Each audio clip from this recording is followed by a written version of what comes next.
Live from the bell tower, taking a stand for your rights, your liberties, and all the bullshit in between. You're listening to Break the Bell Podcast. Ladies and gentlemen, boys and girls, we got our shit together.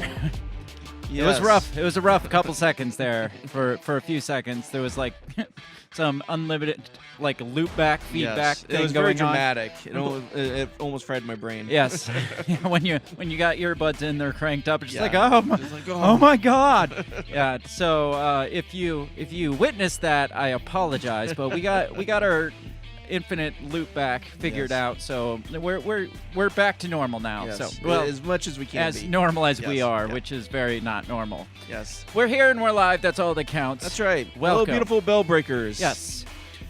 How's everybody doing?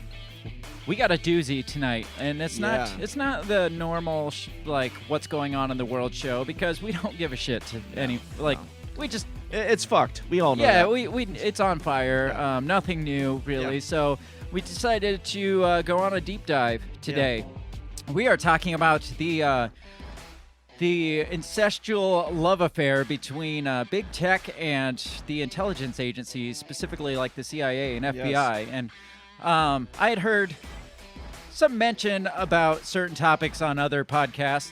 They didn't it wasn't the topic of their show. It was just like, oh yeah, we all know about the connection between the CIA and Google or something like that. And it's just like, oh, let me look into that. And then the more I dug into that, then it took me down another path and another path. And here we are today to talk about this. And it is quite the path. It is. It's quite the love affair, too. Most of these like tech industries have these like humble background stories, Right, yeah. like the startup in a garage. yeah. Yes.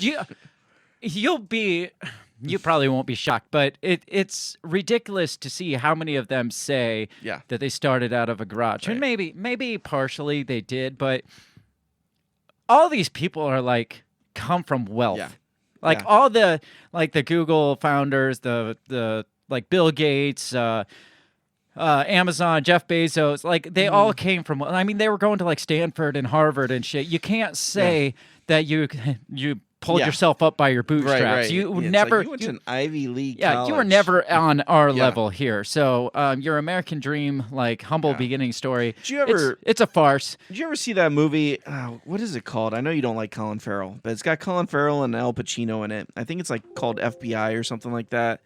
And Colin Farrell is like he's like at a tech college, and this FBI guy picks him up and like wants to recruit him and because he really likes his tech, and brings him in, and then like gives him some story about how he's his dad and shit like that. And anyways, basically he just wanted his technology. Okay. Is what it was. And I didn't think about that until you had talked about this to me earlier. Right. So. What is going on? My earbuds aren't working right either. Nothing's working right today, but it's all right. We're gonna power through it.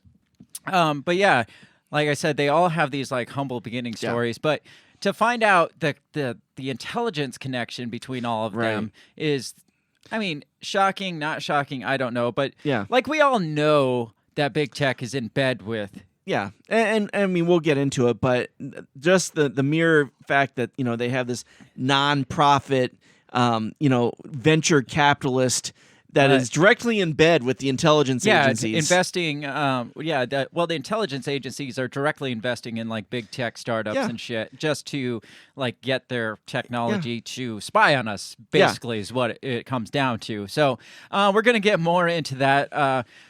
Not only are they in bed, but they were basically conceived by. Some of them were conceived directly Yes, it's very very inbred. Yes. So it's like being in bed with your father. If you could imagine that, which maybe you can. That's So before we get into it, obviously we got to mention our sponsor, which is Run Your Mouth Coffee. They support your right to free speech without the CIA listening in on you, the NSA, or with or without being inbred. I don't know. Maybe they support your right to be inbred.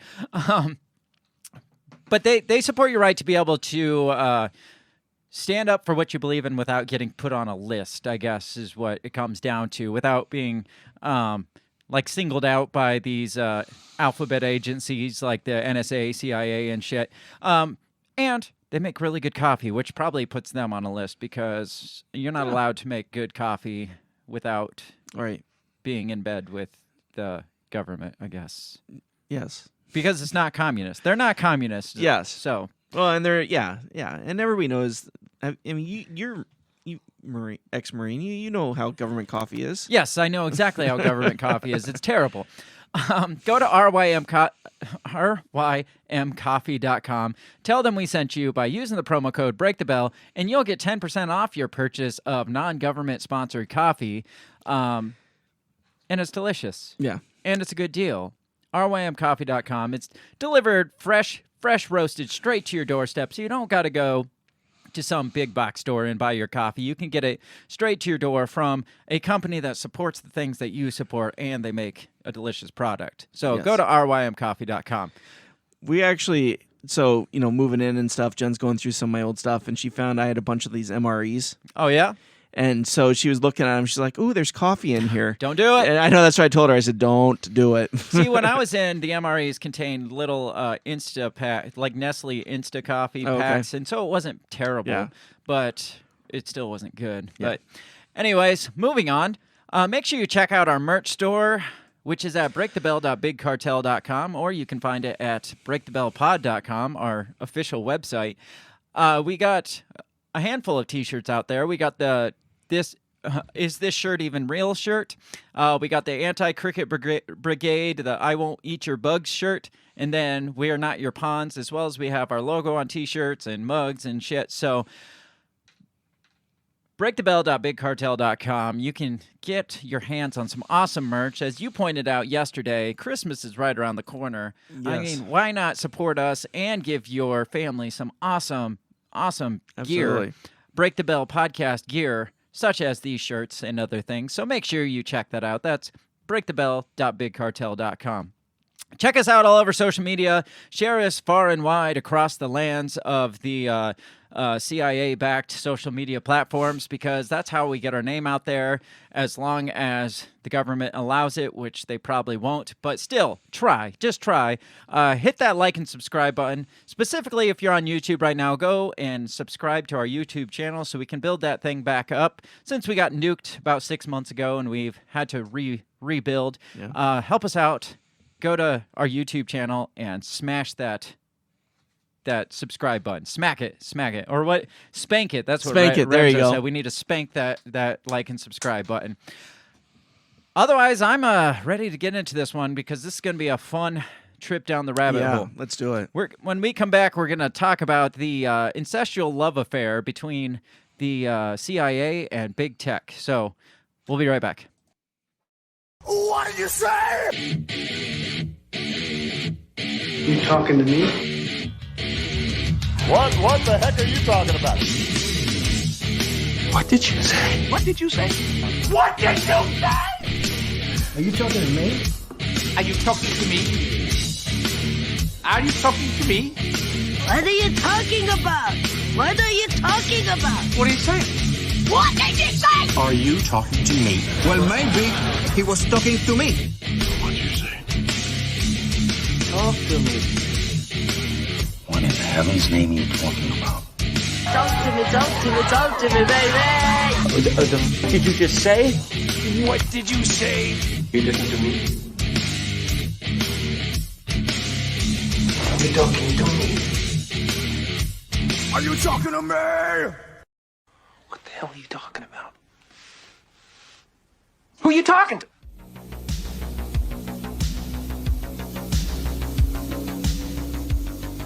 All right, and here we go.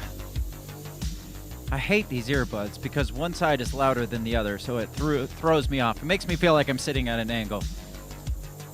Nothing's working right, and your mic's not on. Oh, that's how I keep yes. you. That's how I keep you at bay. Yeah, bad dog. Yes, it's like you sit in the corner and keep your mouth shut. And you see my mouth moving over here. I did. I'm like, yeah. Are you talking? Like, what's happening? You just look kind of shocked, like your earbuds aren't working. Yeah, what the hell? I'm speechless. We're gonna get our shit together as much as we normally do, which is not very much. So, Bill, were you surprised to find out that your favorite social media platform was in bed with government intelligence agencies? No, not at all. Not at all. Why is that? Well, because I just figured that, I mean, obviously they like to keep tabs on people, and what better way Right. to do that than a place where everybody likes to post the shit that they do, right? Yes. I mean, they don't even have to do their job. All they got to do is tap into yeah. Facebook or Twitter because we share everything. Yep. Be like, Like- oh, well, looks like Bill's going to be out of town this week. Well, looks like he's joining some rally. We should keep an eye on Yeah, him. right. Well, Craig, it looks like he had salmon and rice yesterday. I mean, he must be on a diet or something. Yeah. He's not eating his typical steak and potatoes. I So know. I had to reel my wife back because we're going to New York next week and talked about going into the city, and she's like, my wife's like, oh, I'm going to wear my Second Amendment shirt, and I'm like, don't do that. just calm down, woman. Calm down. I was like, you will be labeled a right-wing terrorist. Yes. Probably already on a list That's- for just yeah, buying right. the shirt because Yeah. they probably try. Did she buy it online? No, it was at that gun show. Okay, well, they figured it out I somehow. was They gonna say, they geo-tracked her know. to the gun They show, know. so Yeah. she's on a list. So No, I was surprised about just the different connections into like the gaming industry and right. all that stuff, which again we'll get into. But I was just that surprised me. Yeah, I mean, there's so many connections that we have to talk about, and most of the stuff we're just gonna kind of breeze through because Yeah. some of these articles are really extensive. Yeah. So we can't just sit here and Yeah. break down line by line. This would be like a 12-hour And- podcast. you know, and it's funny because they kind of spell it out because the name of the venture capitalist company is InQtel, right? And it's in the article I read, they're like James Bond gets his toys from Q.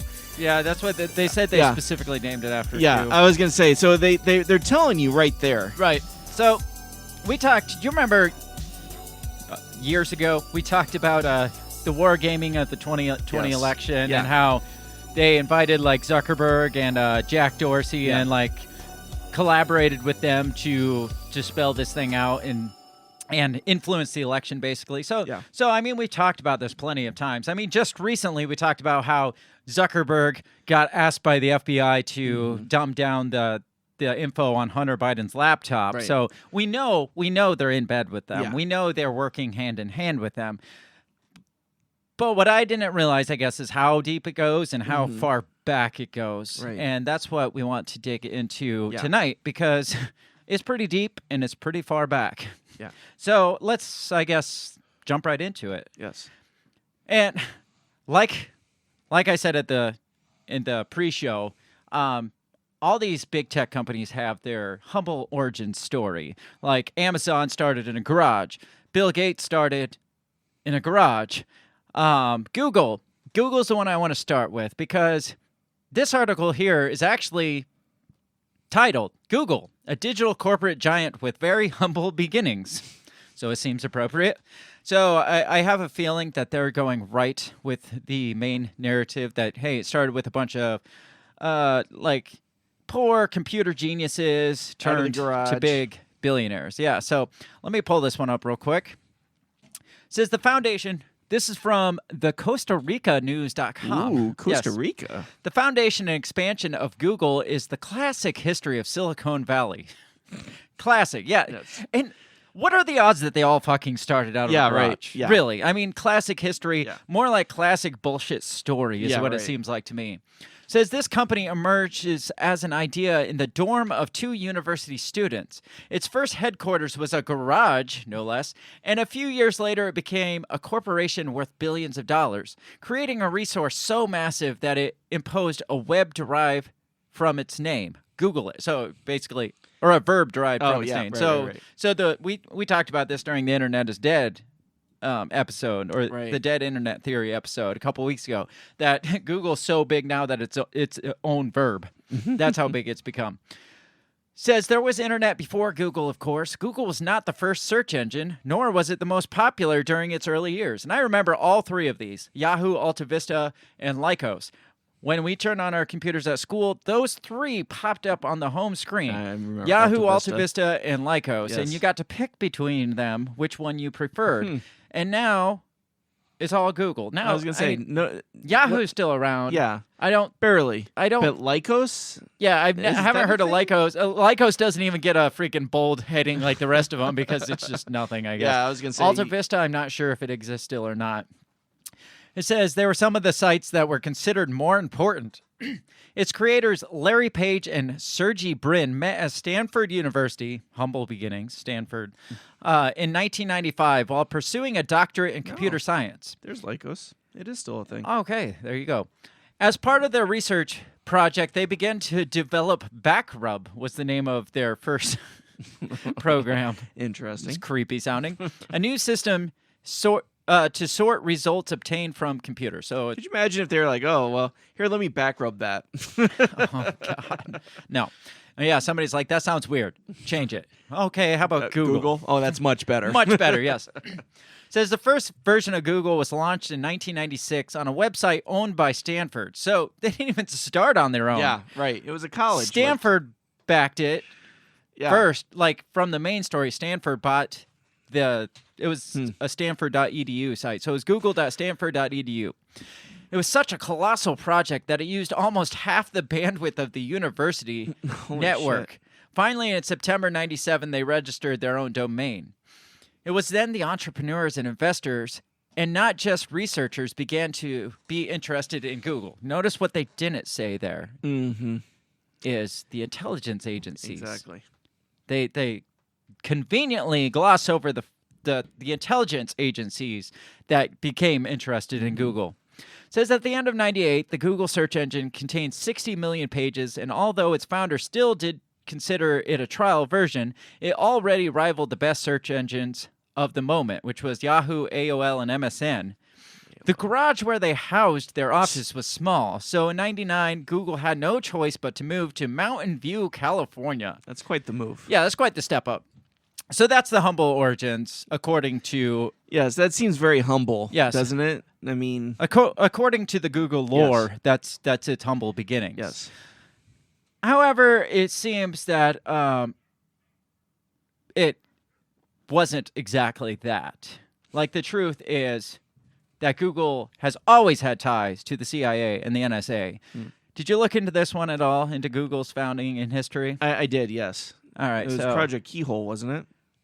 no, that's something totally different. Oh, that's okay. further in the future. Oh, That's in like okay. the 2000s. Oh, okay. Google was basically straight up funded by the CIA and NSA at its startup. 'Cause it said, this is from Quartz.com. It says Google's true origin partly lies in the CIA and NSA research grants for mass surveillance.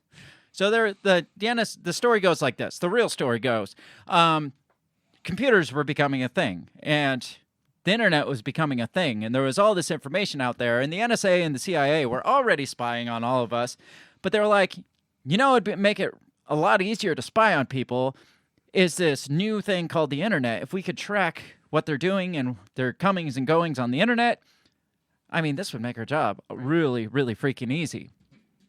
So it says 2 decades ago, the U.S. intelligence community worked closely with Silicon Valley in an effort to track citizens in cyberspace, and Google is at the heart of that origin story.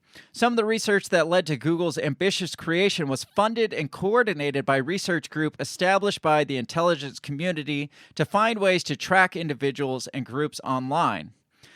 The intelligence community hoped the nation's leading computer scientists could take non-classified information and user data, combine it with what would become known as the internet, and begin to create for-profit commercial enterprises to suit the needs of both the intelligence community and the public.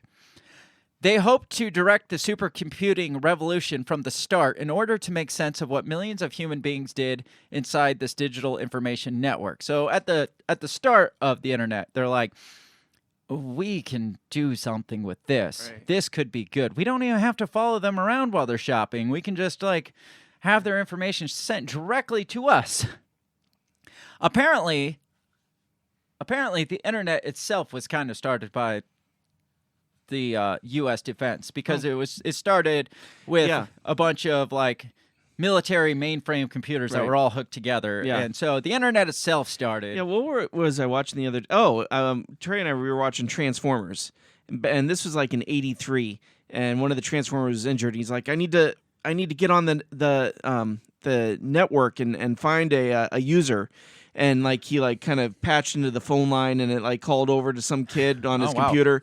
And Jen's like, they had the internet back in the 80s? And I'm like, The oh, military did. Yeah, I was going to say, that's what I said. I said, well, the military's been using it since the 70s. And she's like, what? And I'm like, yeah. So yes, it's been there.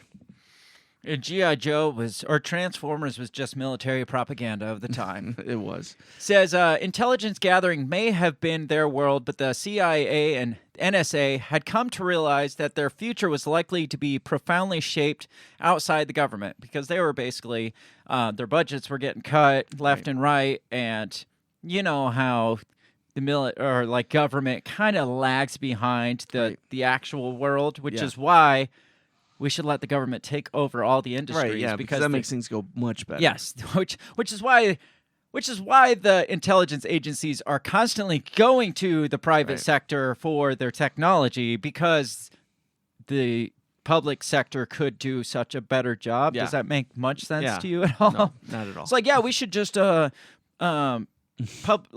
make it all government owned and government sponsored. It's like, then why do you keep coming to us for your help? Right, exactly, because there's no innovation in the government. Says it was a time when the military and intelligence budgets within the Clinton administration were in jeopardy. So, like I said, they were cutting budgets and stuff. So they began requiring cooperation between the government and the private supercomputing companies. Says to do this, they began reaching out to scientists at American universities who were creating this supercomputing revolution. These scientists were developing ways to do what no single group of human beings sitting at a workstation in the NSA and CIA could ever hope to do: gather huge amounts of data and make intelligent sense of it. So, yeah, I mean, not only do they got to gather the information, they also have to sort it and process it and make it make sense to a human. So they realized the potential in this computer shit. Let me scroll down because, again, we can't go through all of this. It says, by the mid-90s, the intelligence community was seeding funding to the most promising supercomputing efforts across academia, guiding the creation of efforts to make massive amounts of information useful for both the private sector as well as the intelligence community. Do you think they cared about the private sector? No, they're like, no, we want in on that. Like, you know what this would really work good with? Us. Yeah. They funded these computer scientists through an unclassified, highly compartmentalized program that was managed for the CIA and NSA by large military and intelligence contractors. It was called the Massive Digital Data System Project, MDDS project. It was introduced to several dozen leading computer scientists at Stanford, Caltech, MIT, Carnegie Mellon, Harvard, and others. It described what the CIA, NSA, and DARPA hoped to achieve. The research would largely be funded and managed by unclassified science agencies like the NSF, which would allow the architecture to be scaled up in the private sector if it managed to achieve what the intelligence communities hoped for. So it says, not only are activities becoming more complex, but changing demands require that the intelligence communities process different types as well as larger volumes of data. This is in the MDDS papers that they were talking about. Says, over the next few years, the program's stated aim was to provide more than a dozen grants of several $1 million each to advance this research concept. Then it gets into the end goal, I guess. Okay. The research arm of the CIA and NSA hoped that the best computer science minds in academia could identify what they called birds of a feather. Just as geese fly together in large V shapes, flocks of sparrows, blah, blah, blah, they predict that like-minded groups of humans would move together online. So basically tracking the terrorist groups online. Yeah. Back in the 90s, the things that they're talking about doing now, they had that idea back then. They called it this birds of a feather project, I guess. Yeah. So it's just like, oh, these white supremacist groups, or oh, these brown terrorist groups. I mean, they thought that with the emerging internet and communication online, they're like, well, these people are going to start to form online communities. Right. And so they're like, let's look into this. Yeah. And then they're like, oh, you know what would be even better is if we started the communities and they came to us. Says they predicted that potential terrorists would communicate with each other in this new global connected world. Then it gets into the founders of Google, which was Sergey Brin and Larry Page. It says computer science boy wonders. Says in 95, one of the first and most promising MDDS grants, which is that program that I was talking about, went to a computer science research team at Stanford University with a decade-long history of working with the NSF and DARPA grants. It says a couple different grants here. It says both grants funded research by 2 grad students who were making rapid advance in web page rankings, as well as tracking and making sense of user queries. Future Google co-founders Sergey Brin and Larry Page. So the CIA's MDDS grants straight up funded this Brin and Page. The they founders, bought them the little garage. basically, yeah. Says the research by Brin and Page under these grants became the heart of Google. So with CIA money, they produced Google. But it says people using search functions to find precisely what they wanted inside a very large data set. The intelligence community, however, saw a slightly different benefit in their research. Those two, not the CIA's, those two's research, the benefit that they got out of it was, could the network be organized so efficiently that individual users could be uniquely identified and tracked? Huh. So, Yeah. I mean, Data mining. do you think they're these evil, like, intelligence people, or do you think they're just like, oh, this big government funding to help us do what we're doing, and we just got to share some of the information? But that's been scientists through time. I mean, you think that the guys who were like, hey, we can split atoms, thought that, eventually... That was super compartmentalized, too. Just the way they were talking, this MDDS program was extremely compartmentalized. So a lot of the people probably had no idea what they were even working on, and then they put it all together and created the atomic bomb or created this spy network, online spy network. Yeah. Did you ever see that movie Real Genius with Val Kilmer? It's an 80s movie. They're like these geniuses in school, and so basically their professor gets them to like create a laser. And so they create a laser, and they just think that the laser is cool. Well, he had a different group working on a tracking system so that they could direct and aim the laser the way they wanted to. And so basically, he had these different groups working on a weapon system, and they had no idea what they were doing. And that sounds exactly like what they always do. Everything that they do involves this because compartmentalization. With scientists are like, hey, we have a breakthrough. Let's keep going down and see what happens, and then Well, you get like a government agency that's like, oh, that's really cool. What if we gave you a shit ton of money to help you with that? Well, obviously we're going to And then they're like, well, that would work great with these guys working over here on this project. The only stipulation is you let us in on some of your research. Right. You let us have your research, and then you let us do what we want with it afterwards. And I'm not sure Google, but a lot of these companies, I'm sure Google was too, the NSA offered their data, so their collected data on humans. Oh, sure. To you in like trade for your technology and data to them. So it's like kind of inbreed and sharing of the data. So they feel like, oh, we're peers. Yeah, right? and so they got to use that data to incorporate into Google and like help their search queries and stuff like that in their algorithms and stuff. So I mean, they funded it, and then also they assisted in the like the data building of it. So this goes on to say, the final thing in this article I want to read, it says, the CIA and NSA funded an unclassified, compartmentalized program designed from its inception to spur something that looks almost exactly like Google. So what do you think of this? Google's humble beginnings now. Yeah, well, it definitely makes you look at it with, like much more weary. Again, it's charming. 2 guys created up in their garage, but then when you're like, oh, but they had CIA funding, that kind of puts a different spin on it. Yeah, it's just interesting how we have this direct connection to the intelligence community that is just so vastly ignored in their humble origin story. Like back on that first one, it just says it was entrepreneurs and investors and not just researchers. It doesn't ever say, the CIA was very interested in this too and began investing in it too. And I'm sure if you clicked on Google's page, about us, it doesn't say anything about... What's interesting is apparently the MDDS program touts that they were kind of the front runner for Google, but Google doesn't say anything about MDDS in there. So it's just like, one is saying yes, it's connected, but the other is like, no, let's just ignore that. Well, because if they came out and be like, welcome to this search designed almost totally by the CIA. Yeah. Would you like to use our system now? right. Brought to you by the like, Central Intelligence Agency of the United States, spying on you since 1960, whatever. Be like, actually, I'll try Lycos. Thank you. Yes. Is Alta Vista still around? Yeah. Bing? Anything? I don't know. Not even Bing, 'cause isn't that Microsoft? I think so, yeah. Ugh, Yeah. No, we don't want that Jeeves? either. Ask Jeeves? Ask Jeeves. Is that still a thing? I don't know. Again, we let Jeeves down. Yes. So we talked again a few weeks ago on the Dead Internet episode.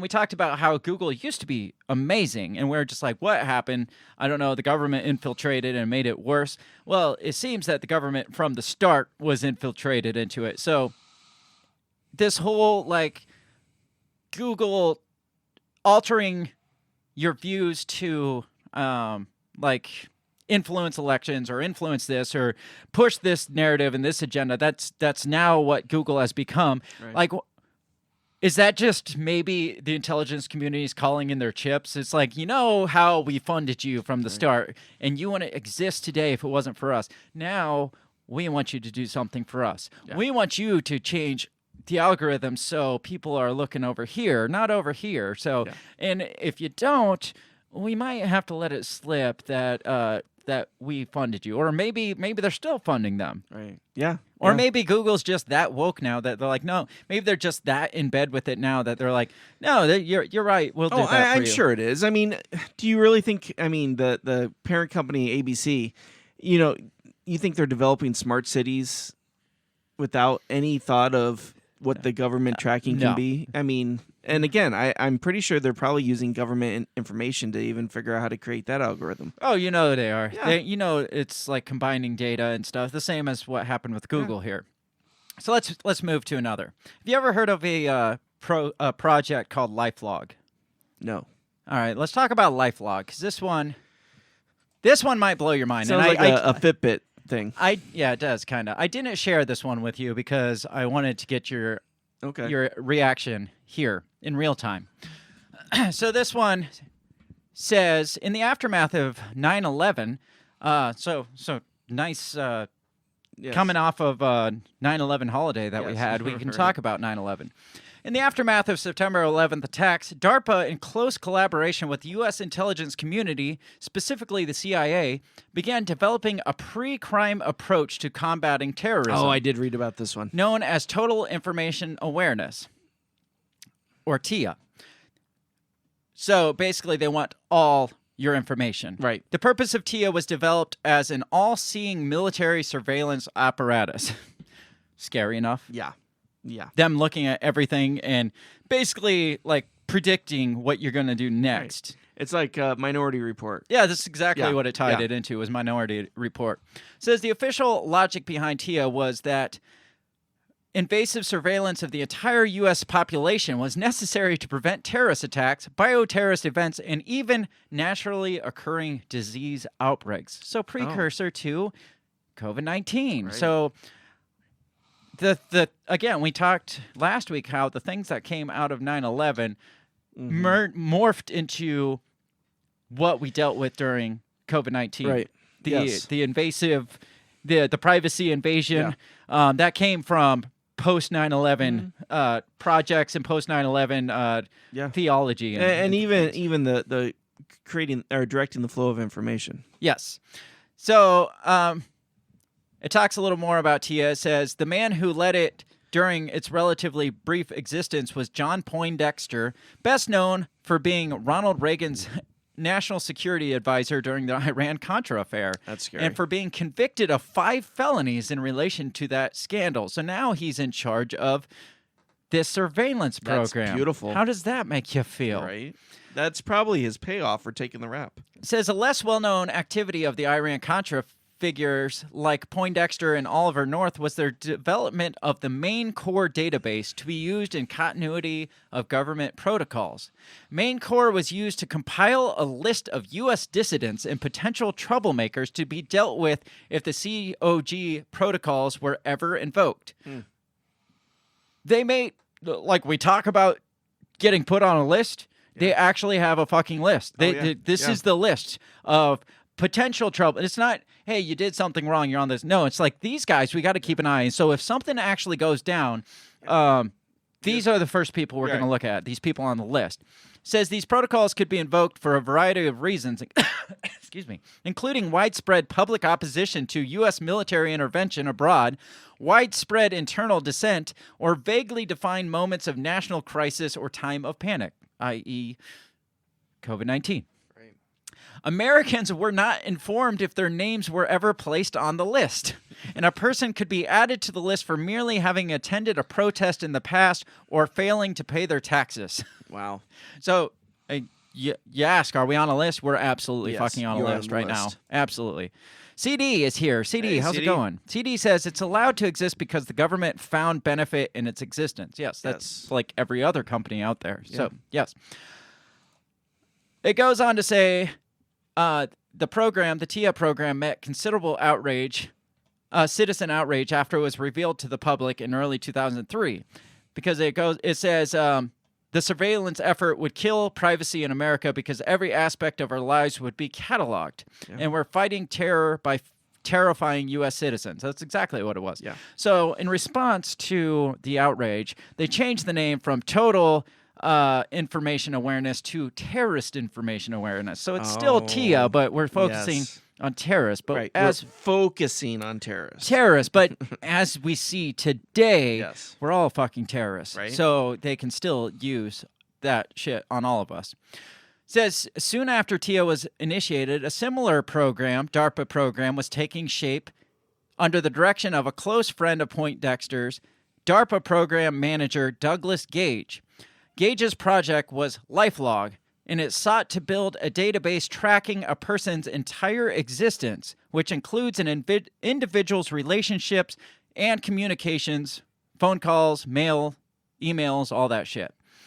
Their media consumption habits, their purchases, and much more. So basically building this giant digital record, like permanent digital record of your relationship status, of your memories, your events, your experiences. What does that sound like to you?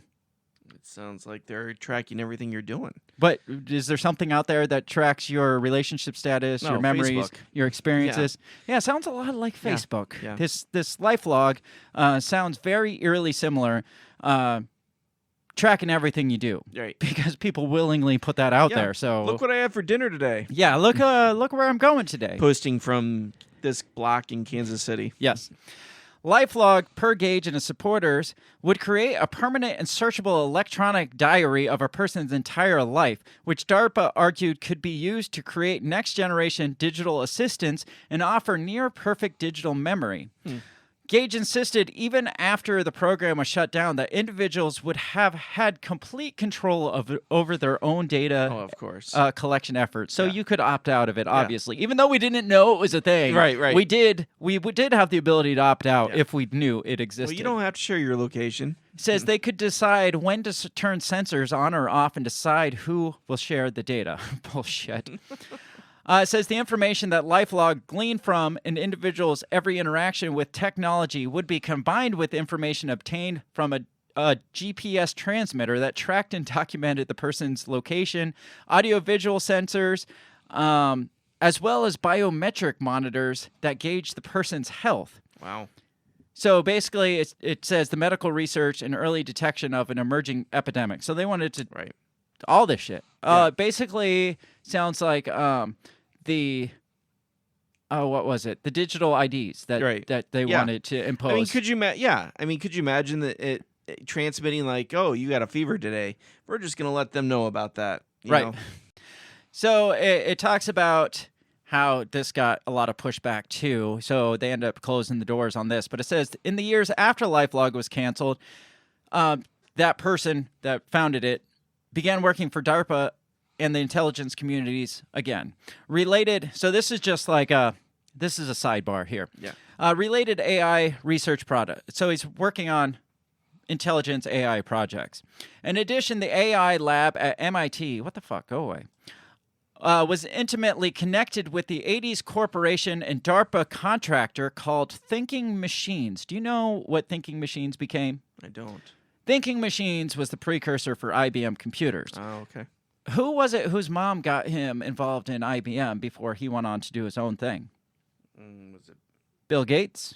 okay? Bill Gates' mom got him a job working for IBM. So, I mean, Yeah. it's just a it's a side. revolving door. It's just a side Yeah. note, but it's just like, well, But- there's the Yeah. Bill Gates connection too, Right. because Thinking Machines was a known DARPA contractor, Mm-hmm. and all our computers in the military were IBM or Thinking Right. Machines. Yeah. They absolutely were, and so I have a feeling that Bill Gates has plenty of connections Well, there too. it seems like, you look at these smart companies, these tech companies, and the intelligence community and government. It seems like it's the same revolving door as we looked at with like the NED and BlackRock and all this Oh, stuff. I'm going to get into the revolving door of this too, Yeah. because I have one specific example just to show the revolving door that this involves, because it's exactly that. It's Mm-hmm. Yeah. like they start here, they go there, and they work their way here, and Yeah. then they move back here, and it's all the same fucking thing. Yeah.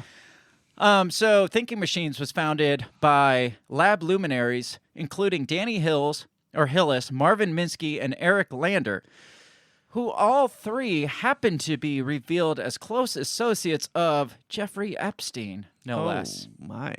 who generously donated to MIT. Did not see that connection coming. Yeah.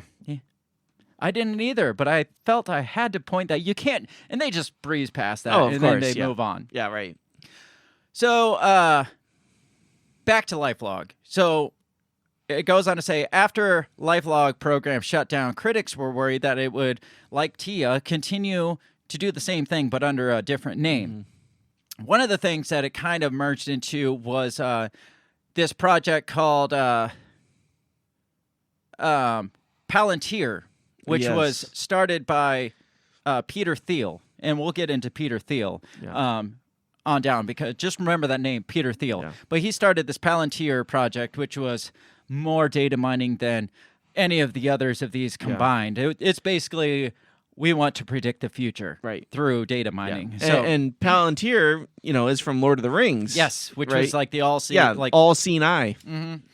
That's scary shit. yeah, and these are nerds too, because Oh, yeah. they come up with like Palantir, and there's like a project called the Jedi Project, and Oh, wow. it's ridiculous. But moving on, I want to specifically focus on LifeLog for another minute or two, because you probably didn't hear this part. Let me scroll down. Says the shutting of TIA and DARPA had an impact on several related programs, which were also dismantled in the wake of public outrage over DARPA's post 9/11 programs. One of these was LifeLog. It goes on to say, the firestorm of criticism over LifeLog took its program manager, Doug Gage, by surprise, and Gage has continued to assert the program's that the program's critics, holy shit, completely mischaracterized the goals and ambitions of LifeLog. Despite Gage's protests, those of LifeLog's would-be researchers and other supporters, the project was publicly nixed on February 4th, 2004. Publicly. Yeah, it was nixed, it was canceled, it was ended February 4th, 2004. Do you know what else happened February 4th, 2004? Thinking rise of Facebook. Facebook became a company that Okay. day, that exact Wow. day. LifeLog that tracks your freaking every move, your comings, your goings, your what you eat, your relationship status. It goes away, and suddenly on that exact same day, Facebook Wow. became a company. Wow. It launched its website on February 4th, 2004. That's crazy. How does that make you feel? Really paranoid. So, do you think? Have you seen the movie Social Network, the Facebook movie? Yes. So now, do you buy the story of this like computer nerd that like stole a couple bits of programming data and then formed this giant thing with nobody's help in his dorm, not in a No. garage, but in his dorm, Yes. writing on the windows with a crayon or something? No. Or you Do you think it's just mere coincidence that this thing that looked exactly like the CIA's version of Facebook, or at least the things that the CIA wanted it to be, is exactly what Facebook does? It just coincidentally happened the same day? No, I do not. I do not believe that's a coincidence at all. You would think, one would think. That they'd at least wait a day That or they a week, would, yeah. so it didn't seem so obvious. Yeah, they would be like, no, you hold off for a couple days, and Zuckerberg's like, I want to do this now. Yeah, right. Well, and it really makes it seem like they kind of just were like, hey, we heard you're working on a project. We got some information that may be helpful for you. Yeah, we'll share with Google, we'll share, we'll fund, we'll finance, and All you gotta do is put two and two together. But you can't find any evidence of like CIA grants or anything like that with Facebook. Maybe it's because the CIA didn't help it. Maybe the CIA is what created it. Like, did Zuckerberg ever even create it, or is he just like some patsy like poster child? Hey, we need another nerd to stand out in front of us to say, hey, look at this thing that I did. So, I guess my question is Facebook sharing like we think Facebook shares with the intelligence communities, or is Facebook actually the intelligence communities? That's a valid question. Yeah, maybe it is exactly the intelligence committee, or following people.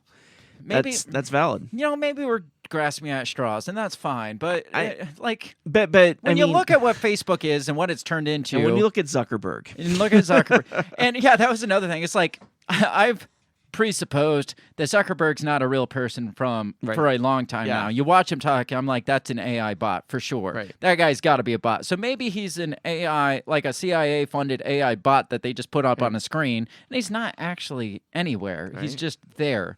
Or he's like a hologram or something. They have more intel.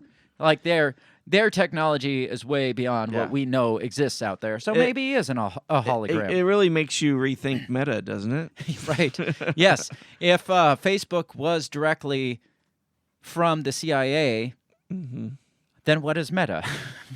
Right. What is the goal of Meta besides to, I don't know, like they don't have to track all our physical movement at that point because all our movements will be done in the CIA's little Then they will playground. actually be able to track your thoughts. Yes. That's scary. That is.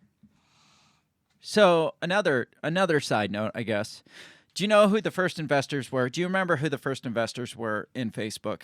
Like the first people besides Zuckerberg and his other Jewish friend. Justin Timberlake. It was Justin Timberlake, but it was who Justin Timberlake played. It wasn't actually. Yeah. Sean Parker of Napster. Okay. He was a computer genius. Yes. Like a child prodigy. He hacked into like government computers and then would email and be like, hey, I found all these holes. The FBI raided his house at one point. Did you know that at some point of time, the CIA tried to recruit him at like 17 years old? That doesn't surprise me at all. But supposedly, the story goes, he turned it down and then went on to create Napster.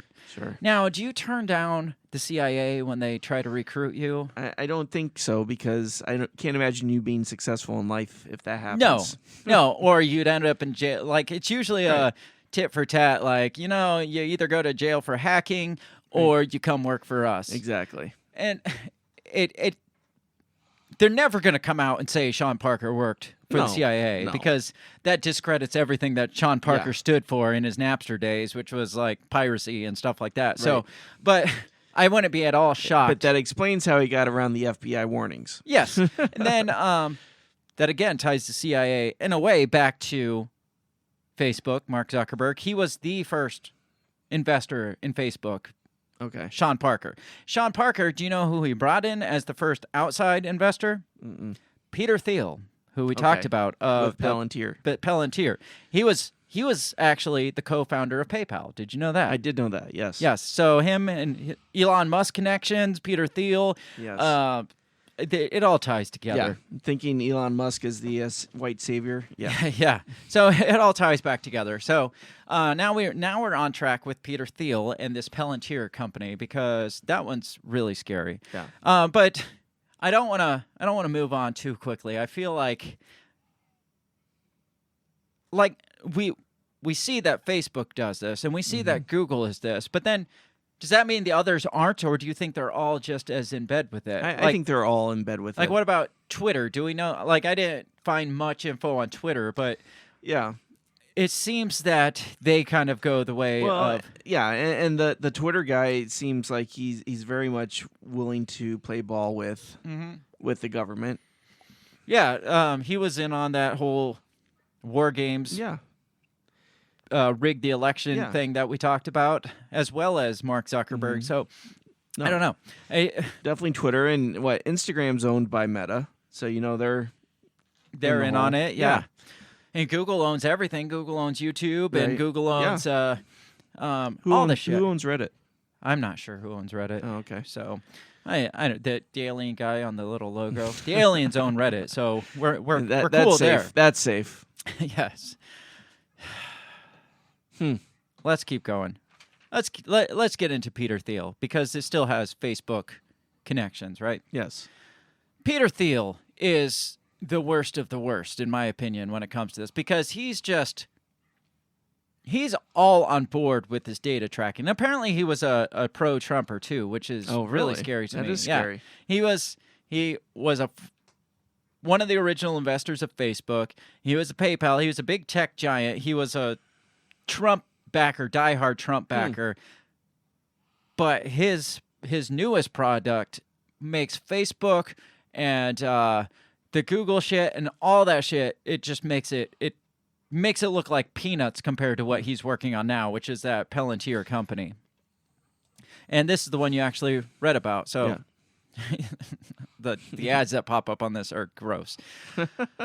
So this is, I don't know, I can't read that far. The WashingtonStandard.com. It says, yes, okay, so this one's titled, Peter Thiel and Palantir, the CIA-backed tech giant that's sifting and sorting your info for the government. That's a catchy Apparently, title. this has Israeli intelligence backing too. That doesn't surprise me. So I mean, this article doesn't talk about it, but it's out there. I mean, there's weird connections out there that can be made. It says, yes, while a tyrannical government that violates the law and searches and seizes without probable cause and a warrant are realities that we should be concerned about, there's a tremendous threat coming from a company called Palantir, which is backed by the CIA. Palantir presents themselves as, so this is their slogan, we build products that make people better at their most important work. I wonder who came up with that. Is that not as vague as it comes? Yeah, right. So what do you guys do? What's Palantir? We make products that make you better at working. So what product? All the products. Yeah, all of them. You name one. Name one. Pencils? It says Sure. the kind of work you read about on the front page of newspapers, not just the technology section. I was going to say, usually it's the front page of the papers. There's things you hope not to read. Yeah, you don't want to be on the Yeah, front right. page of the newspaper, but apparently that's what he helps with. That kind of work. Yeah, that's okay. Scary. Says, indeed, we have read about some of their work on front page of newspapers, including the trial of the Oregon protests of 2016, where Palantir software was used to aid in sorting data for the FBI's information they gathered from Facebook. So these guys work directly. They have this massive data sorting software that sorts all this data collected. He does it for the FBI, the CIA, to lock people up for protests and shit. That's part of what this is. That's just a small, minor part of what this is. It says the CIA itself was an early investor in the startup through In-Q-Tel, the agency's venture capital branch, which we're going to dig more into. But again, that's the CIA invest directly into startups through this In-Q-Tel, which is separate from the CIA, but directly funded by the CIA. So, but they're not the same. It's like the NAD. They're an NGO, non-governmental organization, but they're solely funded by the government. So, In-Q-Tel is not. They specify they are not part of the CIA, but all their funding comes from the CIA. Yes, and all their orders come directly from the CIA as well. It says Palantir has landed at least $1.2 billion in federal contracts since 2009, but will not release the names of its government clientele. So they have all this government clientele, like specifically, let me read some of them. As of 2013, it included the CIA, the FBI, the NSA, the Center for Disease Control, the Marine Corps, the Air Force, Special Ops Command, West Point, and the IRS. Oh, wow. But they don't release all of their information. This is just what we know of. Wow. It says up to 50% of its business is with the government sector. In-Q-Tel, the CIA's venture arm, was an early investor. It says Palantir tracks everyone from potential terrorist suspects to corporate fraudsters. I guess Bernie Madoff was imprisoned through the help of Palantir. So this goes way back. That it is. Wow. It also helps with child traffickers and what they refer to as subversives. So that list again that we're talking about is like the would-be, could-be potential criminals based on their actions and thoughts and stuff. But it is all done by using prediction, it says. So it gathers it doesn't just gather this data. Palantir isn't like gather this data and see something that's wrong and say, hey, this guy said this, so he's obviously part of it. No, it gathers all this data and uses the AI and algorithms to predict what they're going to do, and then they use that to convict these people. Through it's like future reading. Right, yeah. Predictive, back to that Minority Report shit. Yeah. Which, again, is scary. I mean, how can you convict on someone's thoughts? The thought police? Well, Palantir is the thought I police. would be in fucking jail if people read my thoughts. Good God. Yeah, imagine if they ran our data through the algorithms. I mean, they come up with really weird shit. Right? Now, some of the things I Google, it's just broad. It's so broad that I think Palantir would just probably melt down. Yeah, right. But nope, not doing it. Says, yet, Palantir and its owners claim they are all about protecting the rights of the people from government surveillance. Bullshit. How do you tout that? Yeah, right. When they're giving it and directly working and funded by the intelligence services, they're giving your information, but they're all about protecting your rights from the... Like, what do? Just give them anonymous information? Right. Like, that's the only thing I could come up with that they're helping with. But even that, it's like somebody is still invading your privacy. Somebody is still watching you. It doesn't matter if they're not... Well, we're doing it so that the government doesn't do it. You're still doing it. Pretty much. Right? The co-founder said, I didn't sign up for the government to know when I smoke a joint or have an affair. But basically, we're fine, like, finding out that... But we'll tell them whenever you do it. Yes, exactly. Says in the same article, Peter Thiel, lays out that Palantir's mission, with privacy in mind, is to reduce terrorism while preserving civil liberties. Wow. How is that hilarious. even possible? It's fucking hilarious, the things that they think that they believe in, or that at least try to say they stand for. Apparently, Edward Snowden revealed that Palantir was quick to deny it had any connection to the NSA spy program known as PRISM, which shares a codename with one of its software products. The current iteration of Palantir's website includes an entire section on privacy and civil liberties. Oh, it's gross. And it's like, I mean, what's that saying? The road to hell is paved with good intentions. Yeah, something. I mean, and that's exactly what this is. It's like, oh well, we're doing it so we're protecting you guys, but we're still taking care of crime. Well, I'm sorry, they're still using your information. Your data. Right. Yeah, they're still using your data. Your collected data that I did not give you permission to use, willingly give you permission to use. You're collecting that and using it to predict what I'm going to do, that I'm going to commit a crime. Yeah. Apparently, their security, though, is tight. Oh, sure. Like, they are in, like, these... Their servers are in these buildings that not even cell signal can get through. Don't they keep the telepaths in the bath? Yes. So it's inaccessible, completely hack-proof and all this shit because they don't want their information getting out, right? Oh, which is actually your information. Exactly.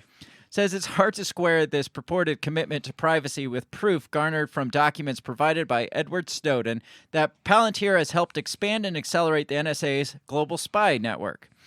So it talks about this X-key score.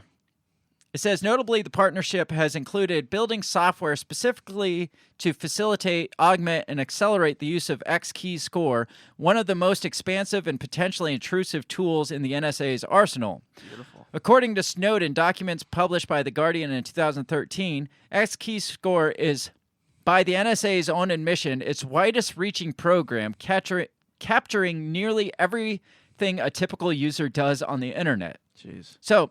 No, they're all about your privacy, but Palantir helped create the software necessary for this X-key score, but all about your privacy. Right. So here's what X-key score did.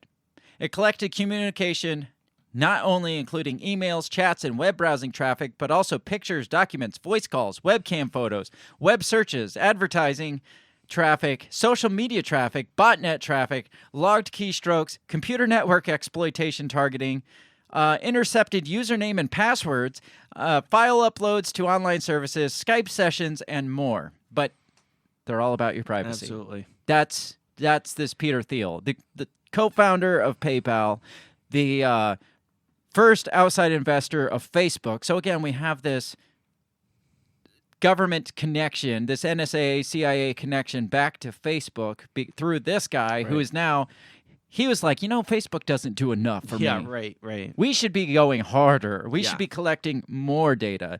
And so now he is directly Wow. collecting everything Yeah. and helping The the government. intelligence agencies Right. collect everything.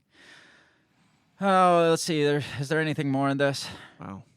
So it says these documents show how Palantir applies Silicon Valley's playbook to domestic law enforcement. New users are welcomed with discounted hardware and federal grants, sharing their own data in return for access to others. That's what I was talking about. Like the NSA gives these grants and says, hey, we'll give you data to help build up your algorithms, your data collection, and then you in turn share your data back with us. It's a win-win situation. For them. Says when enough jurisdictions join Palantir's interconnected web of police departments, government agencies, and databases, the resulting data trove resembles a pay-to-access social network or a Facebook of crime that's both invisible and largely unaccountable to citizens whose behavior it tracks. So again, it's that list, but not only a list, this is like an entire social media profile of you that you are not allowed to see. Right. And you're not allowed to like hold them accountable for the data that they gather on you. So we all have our own like black Facebook accounts out there. That's like, just in case.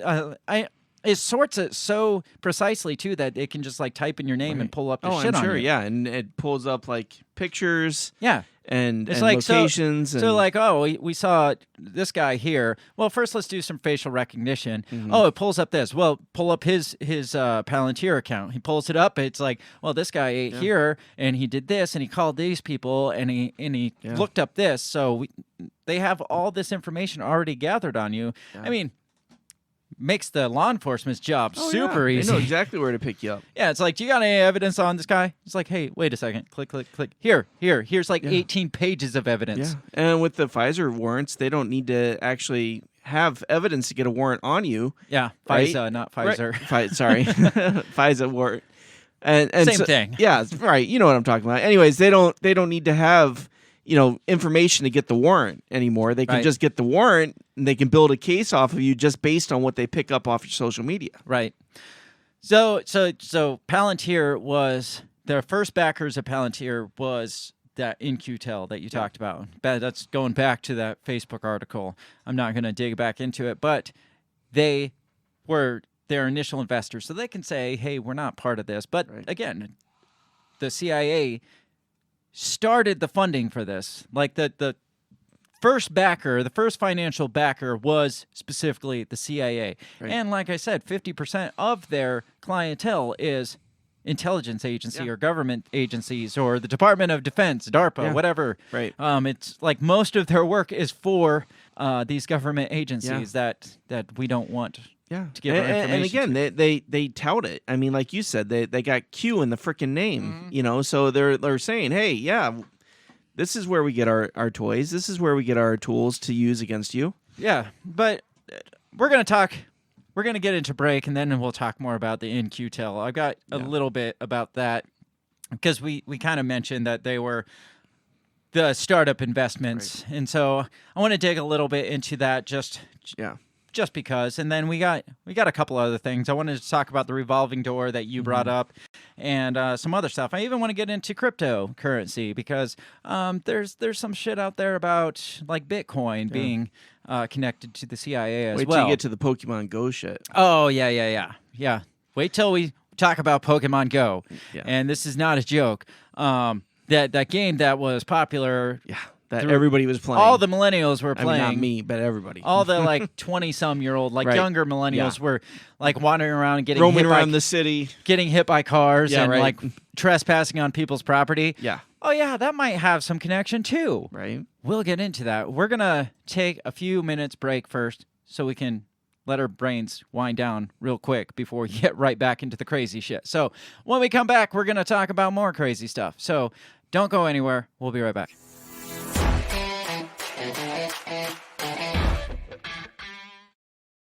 Have you ever thought that maybe voting, maybe all this politics constantly surrounding you is not the way to achieve freedom in your life? Hi, I'm Remso W. Martinez, and I ask myself the same question.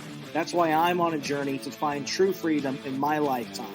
From learning about financial independence, to new ways to develop rugged individualism, to amazing guests living strange, crazy, amazing lifestyles that you've only thought might be real, but actually are. Go ahead and check out my new show, On the Run with Remso W. Martinez at the We Are Libertarians Network. You can find On the Run with Remso W. Martinez on iTunes, SoundCloud, Stitcher, Google Play. You know how the internet works. Come on down and let's discover how to achieve real freedom in your life together. Hey everybody, I just want to take this time to give a big shout out to the very first sponsor of the Break the Bell podcast. That is Goulash Media. They can be found at goulashmedia.net. Goulash Media specializes in graphic design, web design, audio recordings, video work, wedding videos, music videos, even political campaign videos. Goulash Media caters to the little guy with the big vision. You can check them out at goulashmedia.net. That's GOULASH media.net.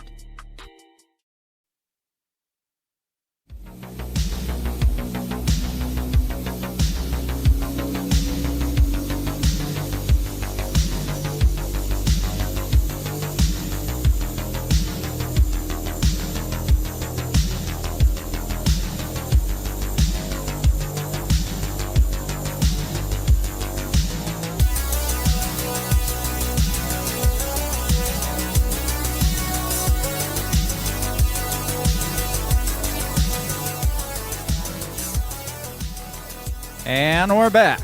And Bill is ready.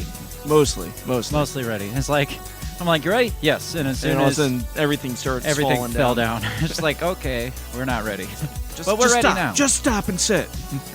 We're back, and we're talking about the incestual love affair / conception of the intelligence community and good. big tech. That's good. Basically, the intelligence communities got together and had a love affair between themselves and bore these like big tech companies. Yes. And now you're in love with them. well, then their big tech companies got in bed with their parent Intel communities and formed other tech companies. Yes. And then they got in bed with their parents and grandparents and formed these like other intelligence tech companies. It's like a digital soap opera. Everybody's Really. fucking everybody. Everybody is absolutely fucking everybody. So it's the way we like it, I guess. So what do you think it's so far?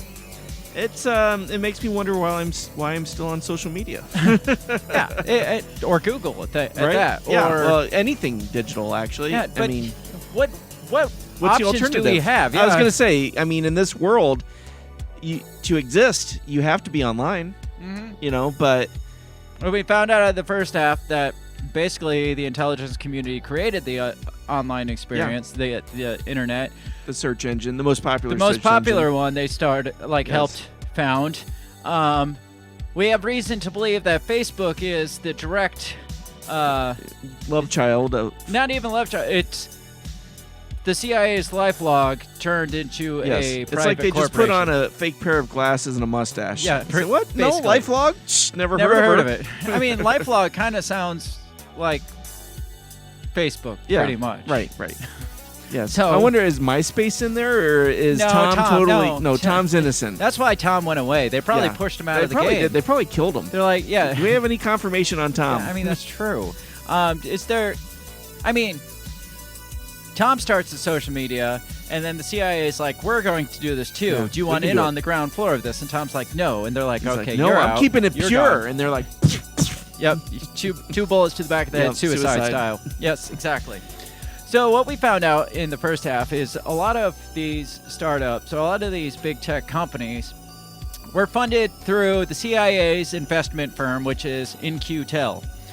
Which Q is? Do you think Q, like the QAnon came? Like, do you think maybe there's some connection there? No. I mean, there's reason to believe that. Yeah, well, I'm sure. Well, hold There's on. reason to Peter think- Thiel is a Trumper. That's true too. Oh, fuck. We may have just opened up a whole new can. Well, there's a lot of people that think Q is like What inside. if Peter like, Thiel is Q. what if Peter Thiel is Q indeed? Oh my God! What did we just do? We probably said Q enough time to get us kicked off YouTube. So At least. So again, The they show is brought to you by the letter Q, by the way. they talk about how Q's possibly what's that, controlled opposition or whatever. So right. it wouldn't surprise me. Yeah. So let's talk about this In-Q-Tel a little more because I mean we keep kind of bringing it up, but let's just dig a little. It says the CIA's Intel or In-Q-Tel is investing in startups that can predict the future. Fantastic. Yeah. One of those being what was it? Palantir? What was the name of? Oh, Palantir. Yeah. Palantir, yeah. The Peter Thiel startup. Yes. So, and they were specifically trying to predict the future. Oh, yeah. So this one says we tend to unknowingly or neglectfully expose a lot of our personal data on the internet, and oftentimes it's not our fault. Social networks and digital applications marketed as utility or source of entertainment can also be used for mining data and giving corporations incredible insight into our personal lives. That data is then analyzed, same thing, and stored to develop a profile that decides the best way to target us with advertisements or criminal charges, Right. probably. Yeah, right. So, it says In-Q-Tel's. So it's talking about In-Q-Tel being this investor. Right. And it has direct Google connection too. Yes. And that's that keyhole that you were talking about. Right. Says in the early 2000s, the development of Google Earth made geospatial technology an exciting prospect in the tech world. Unsurprisingly, this technology was controversial and banned in some countries due to national security concerns and privacy issues. What is also unsurprising is that it was originally developed by a startup that was funded by In-Q-Tel called Keyhole Earth Viewer. Now, Keyhole went on to got sold to Google and became Google Earth. So direct CIA connections between Google and the CIA. Once again, Right, yeah. like they bought their Google Earth from a CIA-backed. But again, Keyhole we have Earth no Viewer. reason to believe that they ever got out of bed with them. No, they didn't get. Yeah, they're still deep in bed with them. Deep. It says the National Geospatial Intelligence Agency, or NGA, was cultivated out of this new technology as a parallel branch to the NSA that focuses on exploiting and analyzing geographical information and activity. So the same thing, the same software program that we get Google Earth from is also paralleled, again, like we were talking about the parallel Facebook, like the dark Facebook that they have this profile on.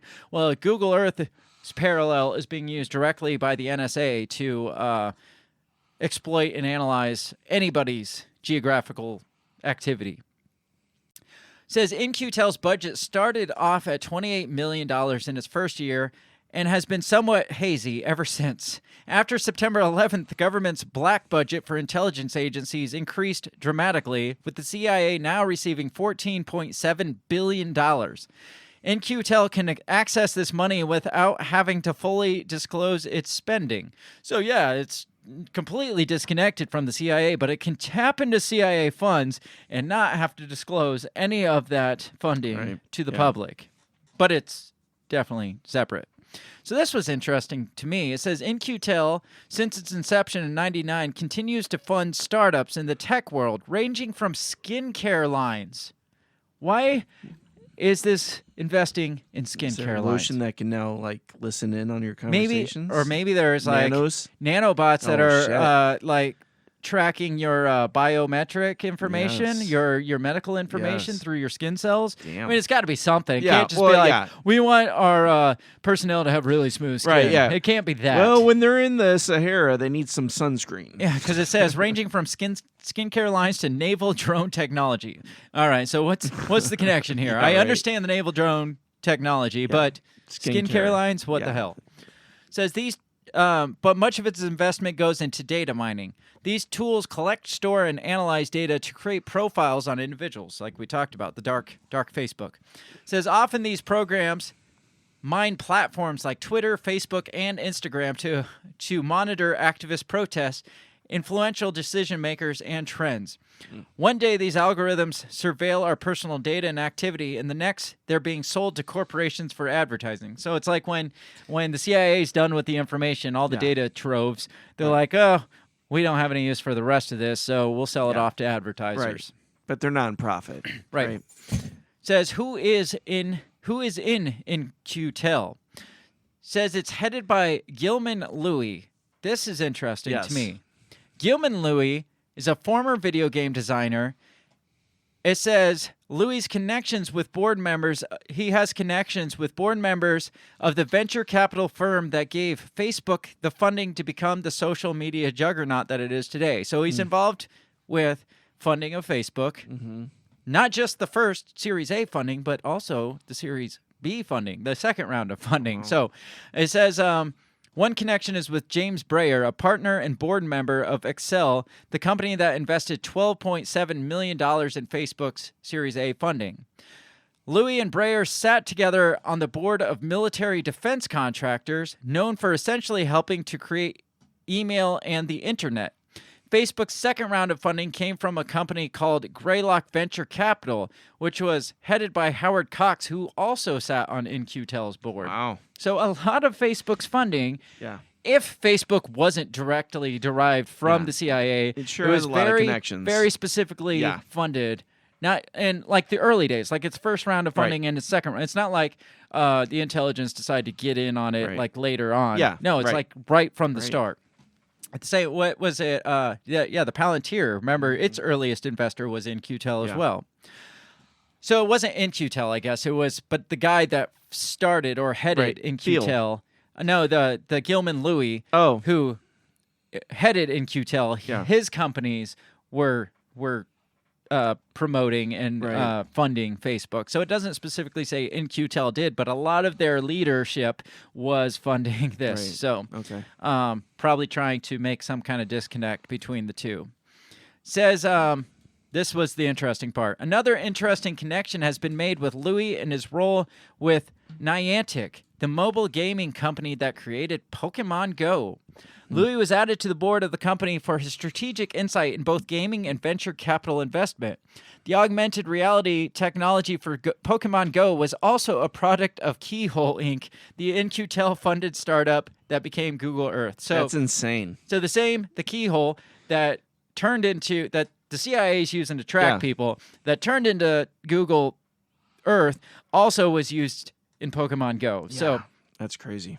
So all this geo gaming that Yeah. you've been doing where you're chasing down these little freaking creatures, there's a good chance the CIA was following you around at the time.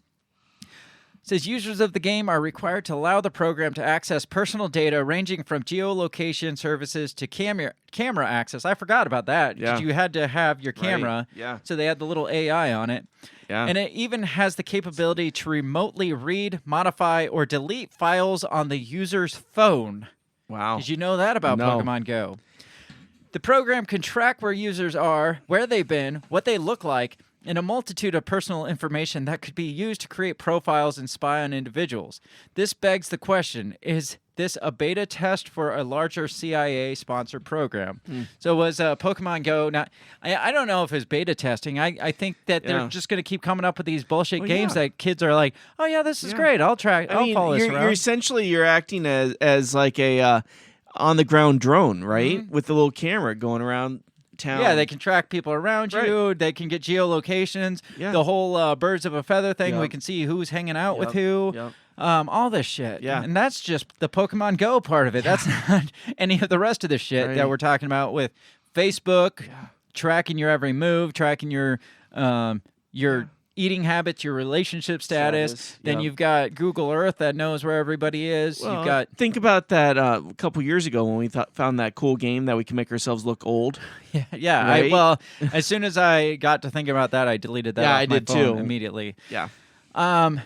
Says some companies that QIntel is investing in. Says Edward Snowden's expose showed that the NSA ability to use metadata to paint a very intrusive image of innocent civilians. This technology could be easily manipulated with deluge of false tweets sent intentionally cause a panic. So they could send out false tweets on your behalf, is what it sounds like, considering the tweets aren't verified. An attack of this nature could be verified out by hackers or carried out by hackers or even the government itself in false flag operations. That's scary. I mean, in a digital world, it would be really easy to carry out like a digital false flag, I think. Absolutely. Says other companies InQtel has invested in that monitor and analyze social media data include Geofedia, Pathar, and Transvoyant. But one of the most invasive projects is Palantir. Again, it says Palantir in Lord of the Rings is an omniscient crystal ball that can see anything, anywhere, including the past and the future. The company was created by Peter Thiel, founder of PayPal and former board member of Facebook, with other InQtel venture capitalists. Palantir created a system, much like the premise of the movie Minority Report, there you go, where law enforcement can predict crime before it happens.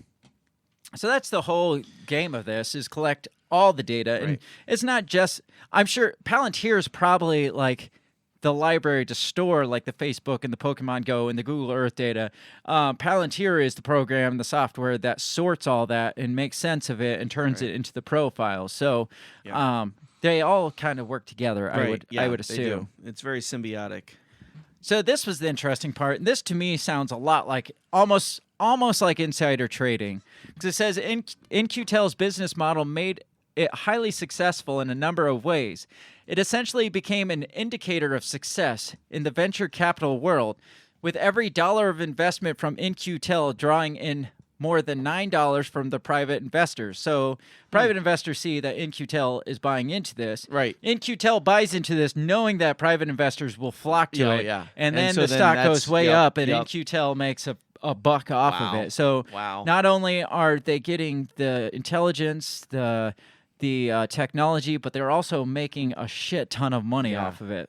Says, so if InQtel decides it likes an idea, its investment will draw significant attention from other capitalists, venture capitalists, letting the private sector fund technology that benefits the CIA's clandestine programs.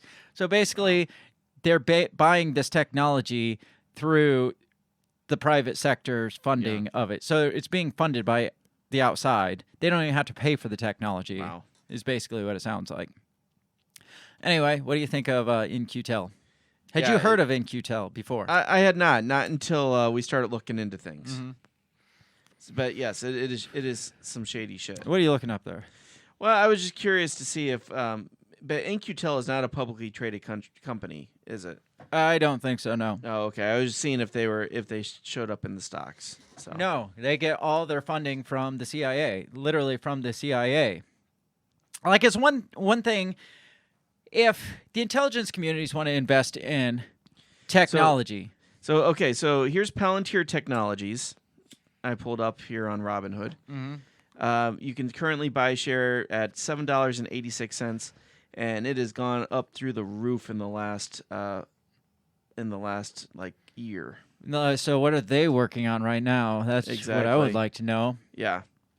So I don't know, $7.86 though. I might buy some stock. No shit. So it's one thing for the intelligence communities. Are you all right over there? I think so.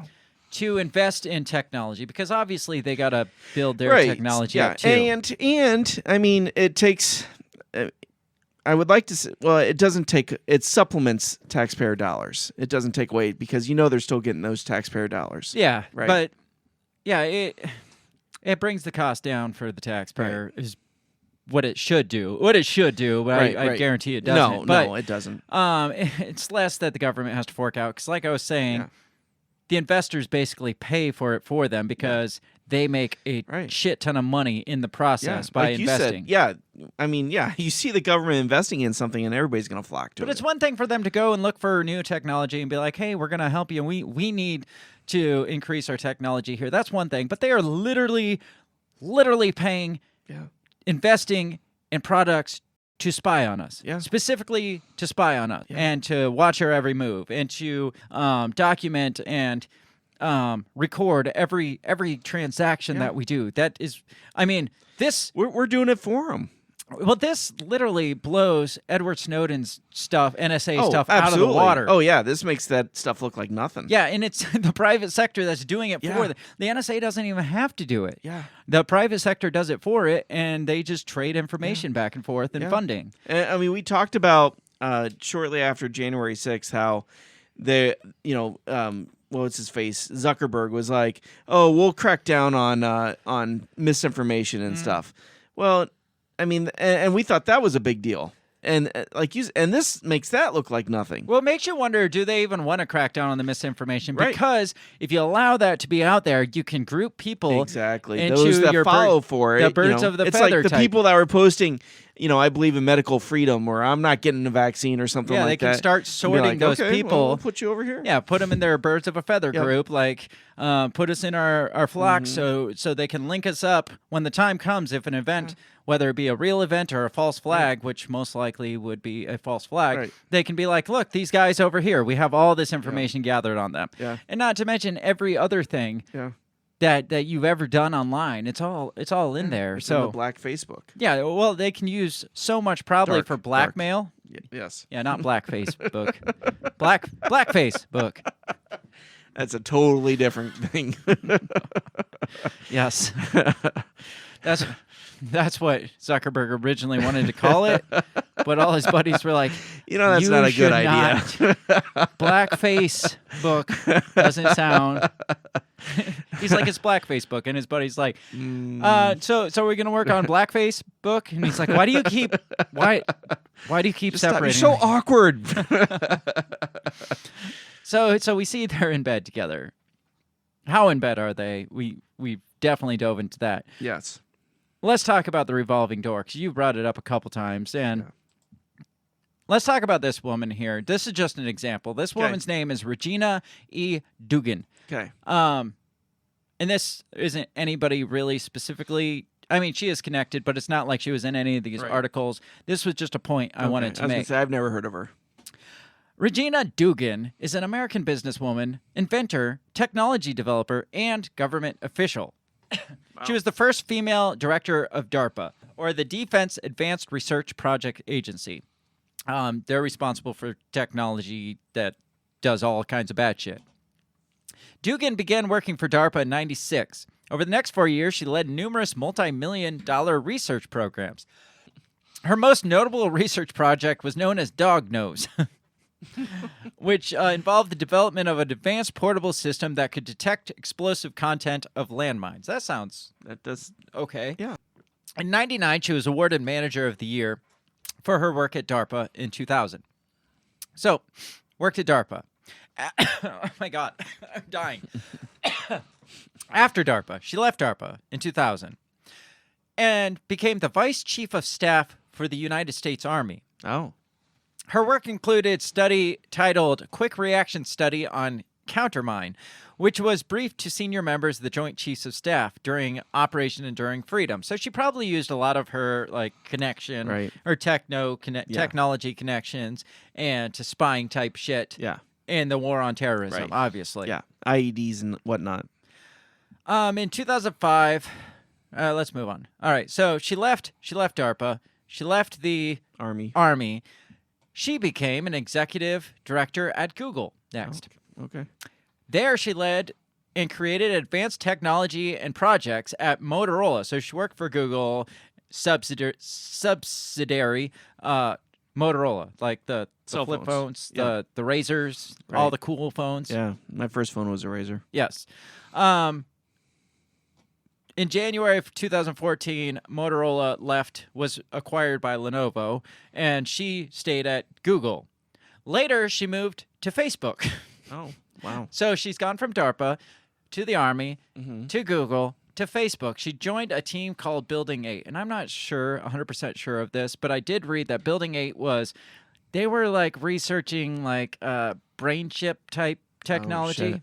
Yeah. So she's part of that. That doesn't surprise me. In October, she announced that she would be leaving. Of October 2017, she announced she'd be leaving in 2018 to pursue other endeavors.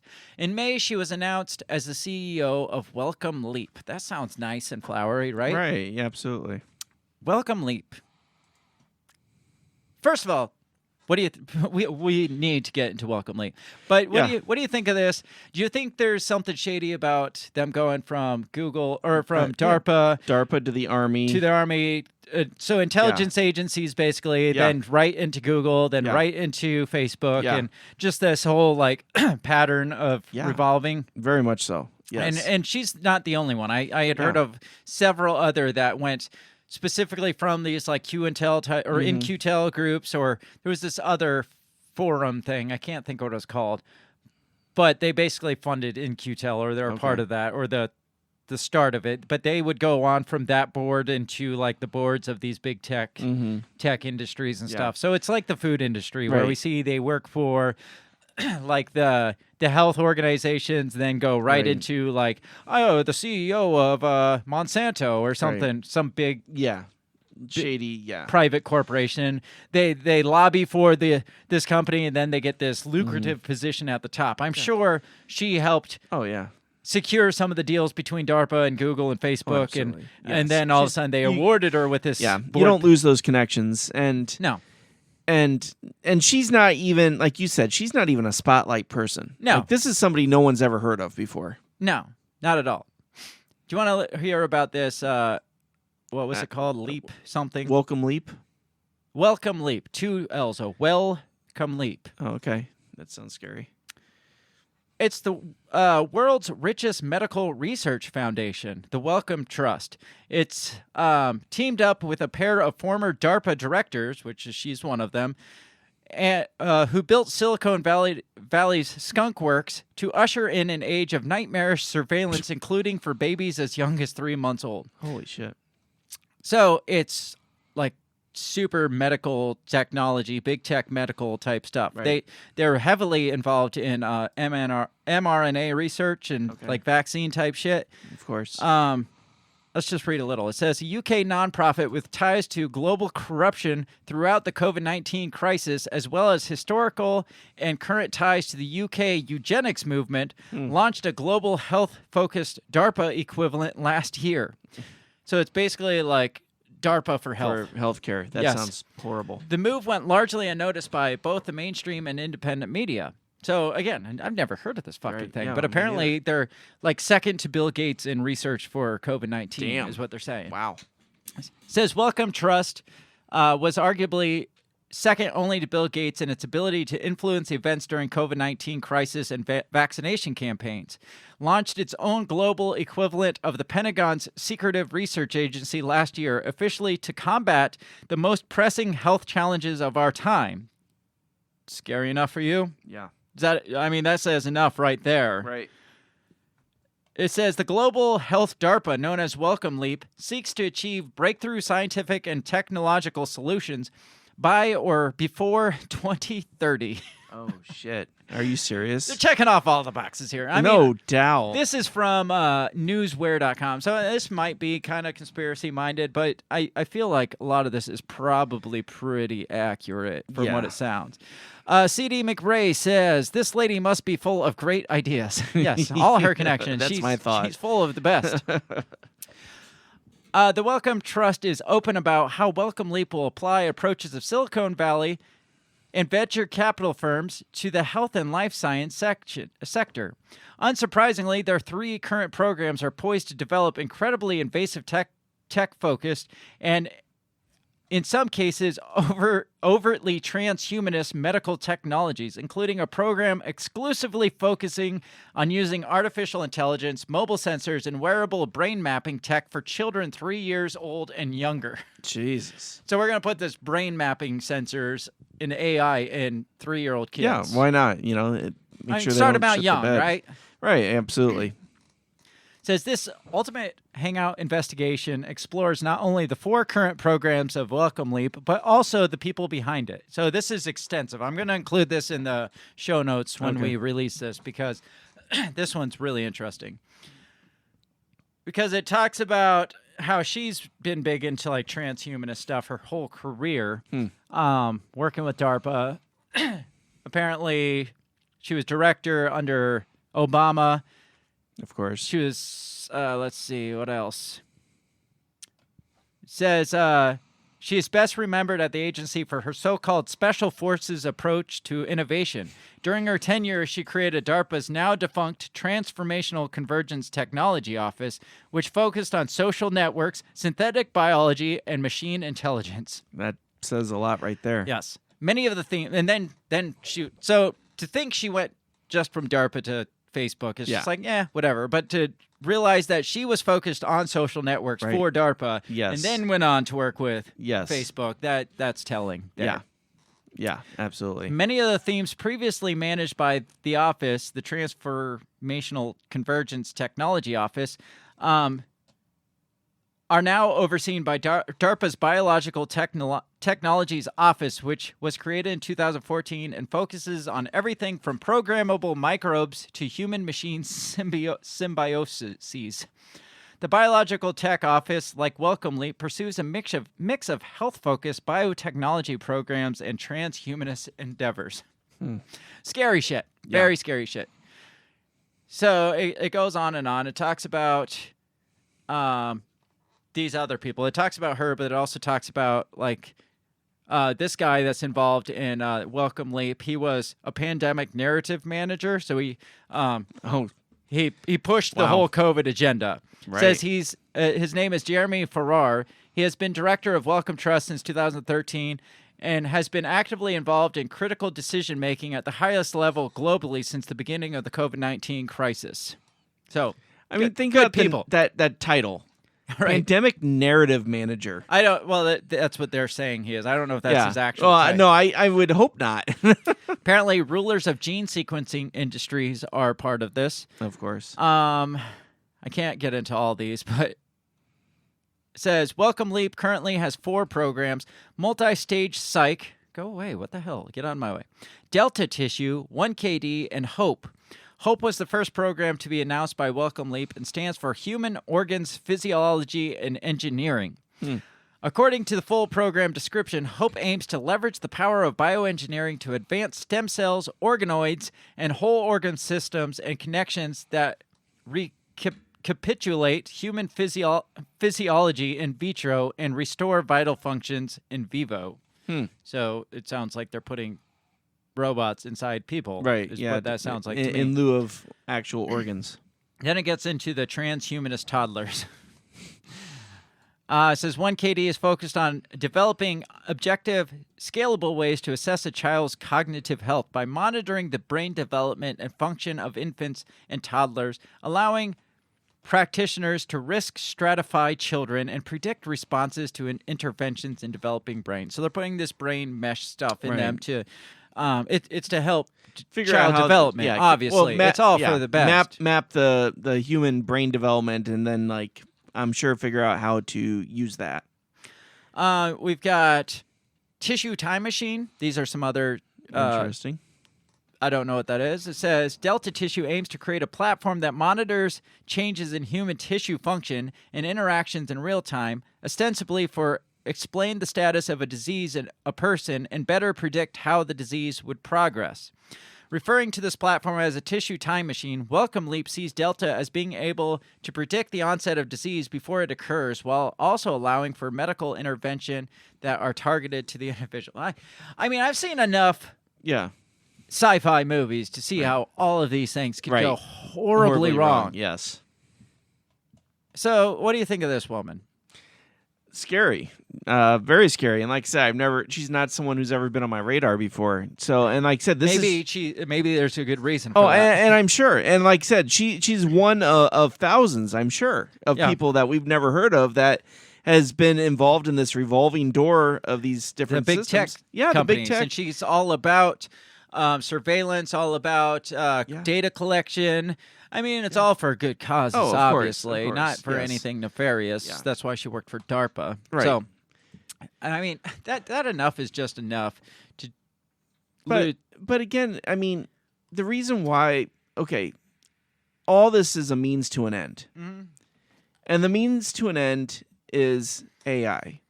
They're mapping humans, they're data collecting humans and how they evolve, how their thoughts work, and it's all going into trying to create some kind of sentient AI system. Why though? Why?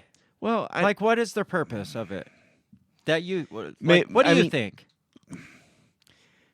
To be the intelligence system, so that they don't have to chase after everybody. They have an AI system that will watch everything, right? Iron Man's armor around the world, if you will. Mm-hmm. But so there's the whole 'Cause nobody tracking watches people. Avengers.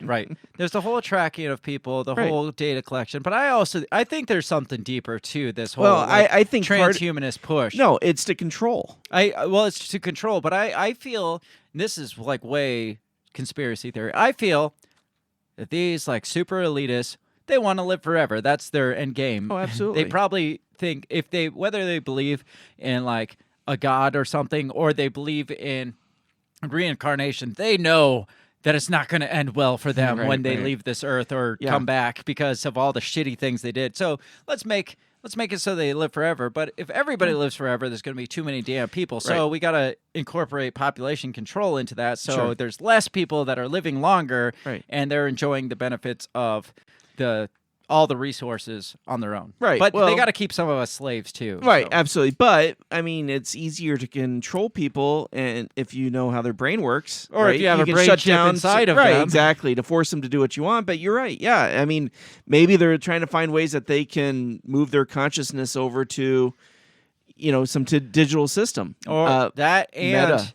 But yeah, they've talked about basically copying and pasting our like conscious into the cloud so it can just live on. But they're also talking about like the transhumanists, like putting like biometrics and like RoboCop parts on us, so we can all live. I mean, not we all, and they that's can live. Not gonna be as cool as it sounds. Yeah, they can put back in like a freaking bionic brain, and then they can just upload themselves back into it from the cloud. Just keep uploading as that body dies. But then on the other side of it, they also have to have the slaves out there. Right. But they have to be able to control the slaves through mass surveillance, through mass... And if that slave is no longer useful, then they have to be able to push a button and that slave is gone. Yeah, so all scary shit. The whole premise, the in every direction it can go is scary because none of it is good for us. Just the fact that this woman goes from DARPA to Facebook was enough for me. But then to go from Facebook, Google to this like transhumanist welcome leap, which sounds like a child. It sounds like leapfrog, like the child tablets. Well, maybe that's part of it. And I'll be honest, when I first saw the two L's, I thought of the Twin Towers. Oh wow, creepy. Yeah. Maybe. Maybe there's some subliminal messaging in there. And they're all big on symbolism. Yeah, it's all tied together. Right. So the last thing I want to talk about is a project I hadn't heard of, which is called Project Maven. Have you heard of this one? No. It's basically it's backed by Google, Peter Thiel, Eric Schmidt, James Murdoch, all these people. They're building this AI and facial recognition surveillance tool for the Pentagon. Big tech. Yeah, all the people we talked about, plus Rupert Murdoch's son. Right. They're all working together to build this AI and facial recognition tool for the Pentagon. That sounds awesome. Yeah. So now, if they weren't bad enough, they're all collaborating together with the Pentagon for facial recognition AI. And I'm sure it does so many other things besides just facial recognition. So it says, remember Project Maven? No, I don't. That's why we're talking about it. It was the Department of Defense's artificial intelligence initiative that hit the headlines when Google staff protested at being asked to build software that would improve drone targeting. facial recognition for the Pentagon. What do you think their primary use is? Defense. Right. Yeah. Any sort of defense. Absolutely. I mean, they've taken out way too many birthday parties in the Middle East. Or maybe they want to take out more birthday parties. You're right. It says Google quote unquote listened. It's like when Sean Parker turned down the invitation to the CIA. Google listened to its rebellious staff and pulled out of the project to use AI to decipher aerial surveillance footage. Maven lives on despite the controversy. So Google pulled out. Sure they did. But listen to who all is still involved. It's thriving thanks in part to startup, or in part to a how do you pronounce that? CADRE. I don't fucking know. Cadre of Silicon Valley heavyweights. Yeah, it's a cadaver. A cadaver of Silicon Valley heavyweights and startups. We're back to the startups again. Sure. The startup, they're funding the startups who are going to use their technology to improve the defense systems of the people that are tracking us and bombing us with their drones. They include companies backed by investment funds owned by Google. That makes sense. Google pulled out of it, but they're backed by Google. Backed by investment funds that Google owns, so technically not Google. Yes. As well as startups whose boards include former Google chief Eric Schmidt, Palantir and Facebook investor Peter Thiel, and James Murdoch, the son of Fox News founder Rupert Murdoch. The DoD says Maven Today, it enhances the performance of human-machine teams by fusing intelligence and operations through AI, ML, and augmented reality technology. Project Maven seeks to reduce the time required for decision-making to a fraction of time needed without AI. So we can decide whether or not we want to blow up this birthday party a lot quicker. Twice the speed. 10 times the speed. Yes. This department declined to talk about what contractors are working on Maven Tech, but former Google scientist and founder of Big Tech Monitor Tech Inquiry, Jack Polzin, discovered subcontracts signed off within overarching contracts with ECS Federal, a Beltway contract that worked with the DoD to acquire Google AI know-how for Maven. So they bought a lot of the AI technology from Google, but they pulled out of it. Right. But they still bought their technology from them. It talks about this project called Rebellion Defense. Again, we're back to nerd terminology. But I feel like they're pulling this from Star Wars because it also gets into like Jedi Cloud Project. But I feel like Rebellion Defense is also Star Wars related. Well, it's Star Wars related, but I feel like it's also secondary meaning is to defend against the rebels like us, like the citizens, the people that rise up, the people that they're grouping and putting on lists and stuff. You think they purposely see themselves as like the Empire? Yeah, I do. They are the only ones who watch Star Wars and like, that guy's a good guy. I want to be just like the Emperor. I want to be like the Emperor. Amongst the startups that won one of those Maven Link contracts is $220 million valued Rebellion Defense, a DC-based contractor that was funded by Schmidt's innovative endeavors. Schmidt and Murdoch, who gave money as an angel investor, are both Rebellion board members. Rebellion says its aim is to design AI products purpose-built for defense. So that's their whole strategy is building defensive AI. Let's see. What else we got? The Google connection. Google may have backed out of Maven, but startups funded by its sister company, GV, or Google Ventures, one of a handful of venture capital operations under the Alphabet family, have pressed on with the DoD business. So, no, Google's not. Yeah. But Alphabet, their sister company. Yeah. I mean, it's all the same money. Alphabet's still in it, but they just don't want Google's name associated with it. Exactly. So GV, we'll call it GV. We'll call it GV. No one will look deeper than that. One of the GV-funded Maven contractors is Orbital Insight, founded by former Google big data scientist Jimmy Crawford. So the revolving door. How many ex-Google employees are part of this? It's like, no, we're not going to be part of it, but I'm going to go work with them. Yeah. And when I'm done on that project, if you could just hire me back. Right, And if I could keep my payroll, that'd be fantastic. Just keep paying too. me and I'll just come back. And I will pass along all the information that I do. Everything I earn. We'll be good. Yeah. Forbes previously reported Orbital had scored contracts with Customs and Border Protection and the military to analyze footage from satellites, and that it had bid for work on Project Maven, according to 2 former employees. It says, startups founded by 2 ex-Googlers. Oh, my God. It's just all these Google personnel. Right. Crowd AI and Clarif AI are also providing tech in Maven-linked contracts. Jeez. Google, These Google, fucking Google guys. Google. Peter Thiel's connection. Of course. 2 contractors on Tech Inquiry's list of Maven contractors are backed by Thiel, a former Trump ally and Facebook investor. One is Scale AI, and $7 billion valued San Francisco-based provider of technology designed to accelerate development of AI. The other, bet you can't guess what the other one is. One of Thiel's better-known investments has also scored bid with Maven. Palantir, which was already reported to be working on Maven since 2019. Of course. The records reveal for the first time that Palantir was paid $25 million for licenses in 2018 in a Maven-linked deal. The company declined to comment. Of course. Other companies involved: Amazon Web Services, Microsoft, and IBM. Again, there's a Bill Gates, 2 Bill Gates connections there, Microsoft and IBM. They're all listed as providers too. IBM was the only company to confirm it no longer is working on Maven, probably because Bill Gates went to Just Microsoft. like Google's not. Yes, but their sister company, Think Machines, is working on. Yes, so Operation Maven or Project Maven, whatever this is called. This is small time though. I mean, they're not. This is a small portion of what they're doing. But it's, again, the tech companies in bed with the intelligence services.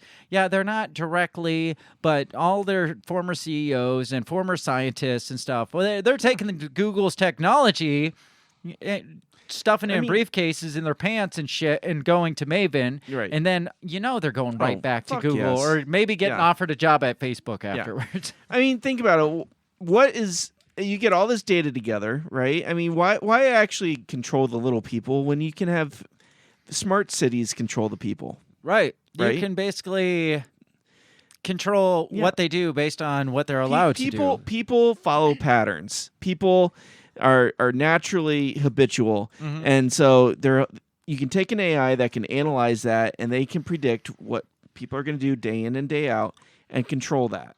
I mean, it's horrible. What is the solution to all of this?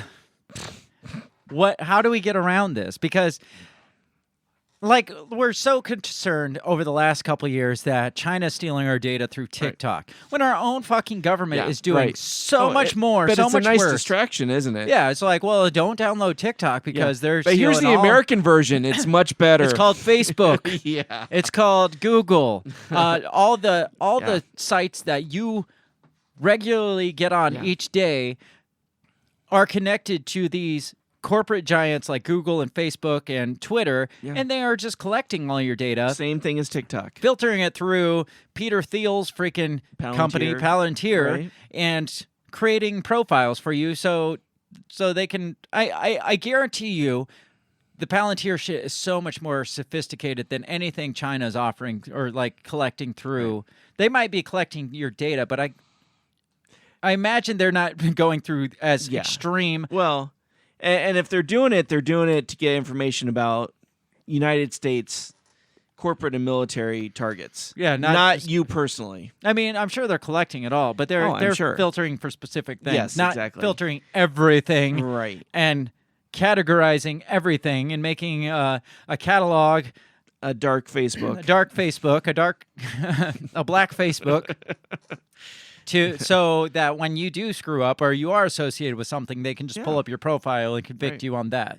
Or even worse, predict what you're going to do and convict you on your prediction. Right. Yeah. Which is, at the end of the day, what they're going for here. Right.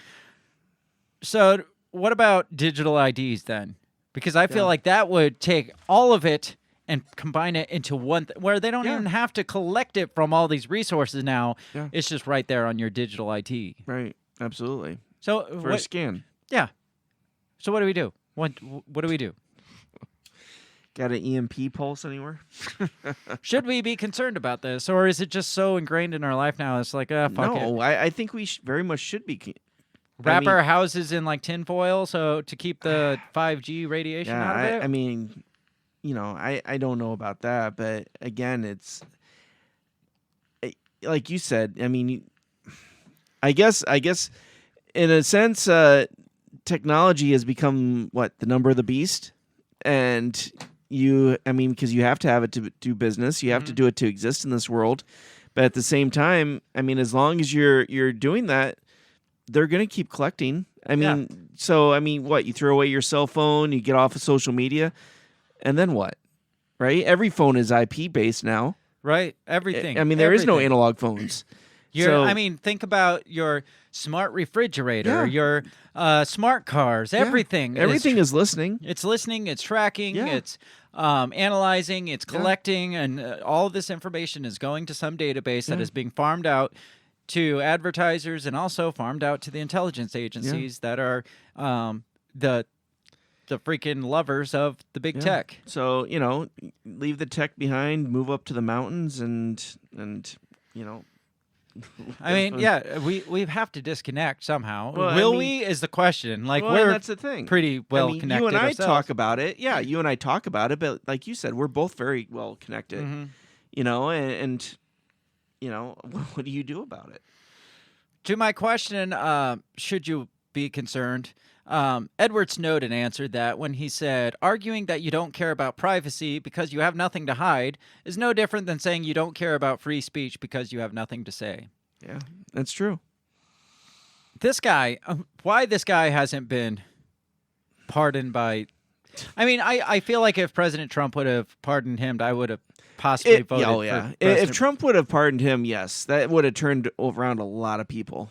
But he didn't, which says a lot about him. Exactly. And that Peter Thiel guy was a diehard Trump guy. So that answers a lot of questions that we had. Oh, was Trump the good guy? No, he probably wasn't. No. He was just another cog. Yeah, he was another... and he's part of the corporate machine that's creating all of this, that's producing all of this. So, yeah, he's part of the system, just like Elon Musk. Yeah, I feel like... Obviously, Peter Thiel has direct connections to Elon Musk, and Elon Musk is making the smart cars, and he's all into transhumanism and all that shit. So, and he's one of the freaking government's biggest contractors as well with SpaceX. Right. So, I mean, he can't be some Lord and Savior when he's directly tied into this same system. Yeah. So, no, I feel like anybody tied into big tech is going to be part of this system. I mean, there's nobody you can look to and be like, oh, well, that guy's going to save us. I mean, nobody can save you. You just you got to try to, if you can't unplug totally, at least unplug as much as you can. I forgot about Bitcoin. Oh, yes, you were going to get to that. I was just going to mention it because we're about out of time. Apparently, her name is Natalia Kaspersky. Does that sound familiar to you? No. Kaspersky? The name okay, yes. Kaspersky Security. It's like a antivirus type software company. Yes. The founder of Kaspersky... Weren't they the ones that did the war games of the hacking a couple years ago? I'm not sure, but all I know is the founder of Kaspersky came out and basically said that the CIA created Bitcoin to continue to fund their clandestine stuff without being tracked now. Sure. Because the whole idea that Bitcoin could allow criminals to be untracked and the CIA's been doing that same shit. Right.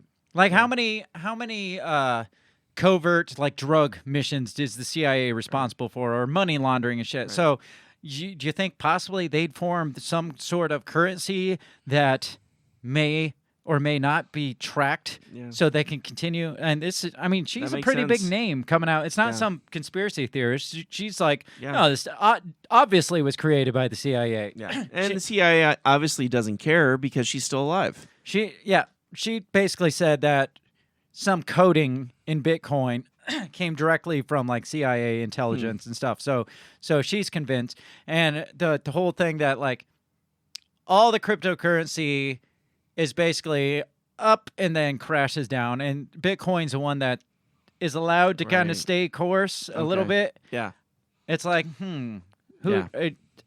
it's just something to look into. I don't have a lot of intelligence on this. I don't know a lot about cryptocurrency, but it would not surprise me if they didn't create it. They're at least co-opting it and using it to their own advantage, because that's what they do. So absolutely. So is anything safe? I guess is anything. Can we trust anything at this point that's digital related? Well, I mean, think about how easily it can be manipulated. I mean, how can you? Yeah. So when all the big tech companies that we already knew that they had like handshake relationships and dipping their hands in their pockets and back and forth. But to find out that a lot of them came straight from like funding from the intelligence agencies, you don't think that they're going to call in their chips and be like, all right, you owe us now. Right. Like absolutely. all the research you did, we want part of that. Or all the data you collected, we want access to or that.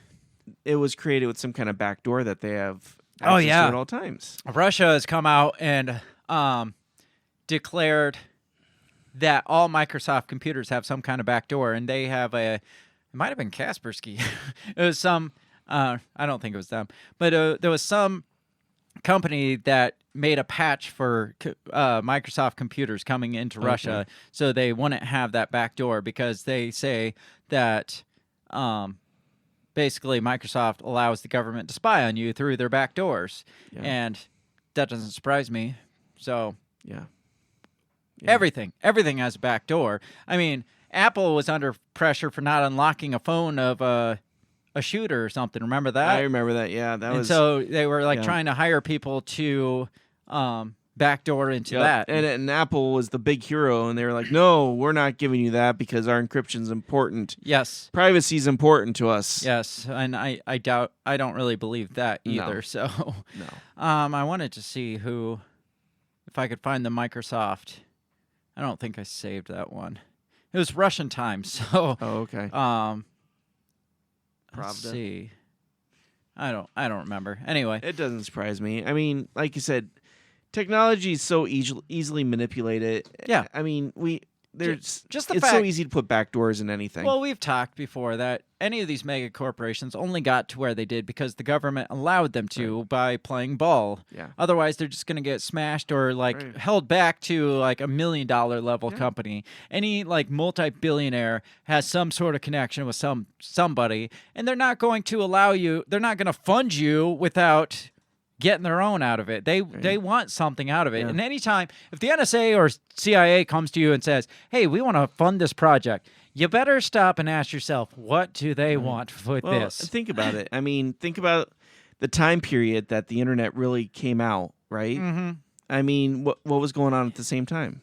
All the government, anti-government sentiment of the 90s. Yeah. We're tying back to a bunch of, like all our episodes over the last 2 months are tying together very nicely. So tracking these groups, these dissident groups, that's specifically what they were looking for when Google was founded. That's what they were looking for with the LifeLog. And then that merged into Facebook or Google, and that turned into what's it? Palantir. Palantir. There you go. I keep forgetting. So it all started there and just morphed into this mega monster that's just out of control now. You know what T-shirt you should come in? Of course, this will get us on the list immediately. We already are on the list. Ted Kaczynski was right.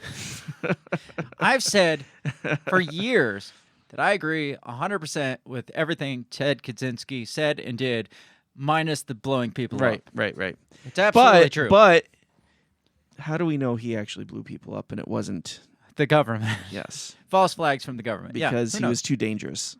It's possible. Yeah. Waking people up.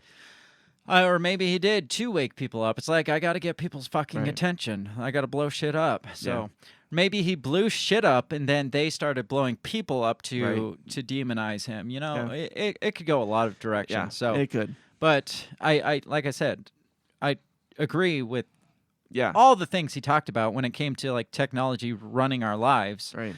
So you should read his manifesto if you have not yet. As a listener, go read the Ted Kaczynski manifesto. Okay. It's my next book I'm picking up. Yes, it's pretty good. That's all the time we got. Not ending Yeah. on a happy note, but I guess start figuring out ways to disconnect. Yeah, After even- you digest all this, because Yeah. it's going to take a little bit out of your Right. brain. Yeah. Yeah. I mean, again, as much as you can. You know, again, it's hard when it's just so vital in your life nowadays. Right. But, you know, as much as you can disconnect. Yeah, and we say this on a freaking Digital podcast. digital yeah, podcast on a Google sponsored Yeah, right. company, Google-based company, also live streaming to Facebook. Facebook Yeah, right. and Twitter. Yeah. So Yeah. we're checking all the boxes So here. if the show shows up, Yes. right? Do what you can to disconnect after you listen to the show, Yeah, right. obviously. Yeah. That's all the time we got for this week. I feel like this was a nice deep dive. Yeah, it was very interesting. Definitely plenty of stuff to think about and Yes. process. Yeah, I don't know where to go from here, but I will think about it. Yes. Yeah. Let us know what you think. The comment section is always open all over YouTube, Facebook, Twitter. You can leave a comment, leave a note. We have the Facebook forum, which is known as the Breaking the Bell Forum because our initial forum got nuked. So, yeah, hit us up. Let us know what you think. Share the shit far and wide over the social medias, the CIA Yeah. driven social medias, so we can get this info out there as much as we can. Yeah. We 'Cause this isn't one that I've heard anywhere else. no, like So- I said, I've heard bits and pieces enough Yeah. to make me want to dig more, Right. and that's what came of today. Check us out all over social media, like and subscribe, all that fun, happy shit that we tell you to do every week. Otherwise, be back here for the weekend wrap up this weekend where we wrap up your week. Also, the Two Scoops Morning Show with me and my brother Dan Smots of the System is Down podcast every Tuesday and Thursday morning that we feel like at 7 a.m. Central Standard Time. Check all that shit out and share it with a friend. We'll talk to you next time. Have a great week. Peace. Goodbye. The Break the Bell podcast is brought to you by you. So pat yourself on the back because without you, we would be talking to ourselves. A special thanks to our Patreon members, Justin Zielinski, Remzo Martinez, Stephanie Parker, and T.O. Jacobson. A shout out to our sponsors, Run Your Mouth Coffee, the On the Run podcast, and Goulash Media. If you'd like to help support us, visit patreon.com/breakthebell or buy our garbage at breakthebell.bigcartel.com.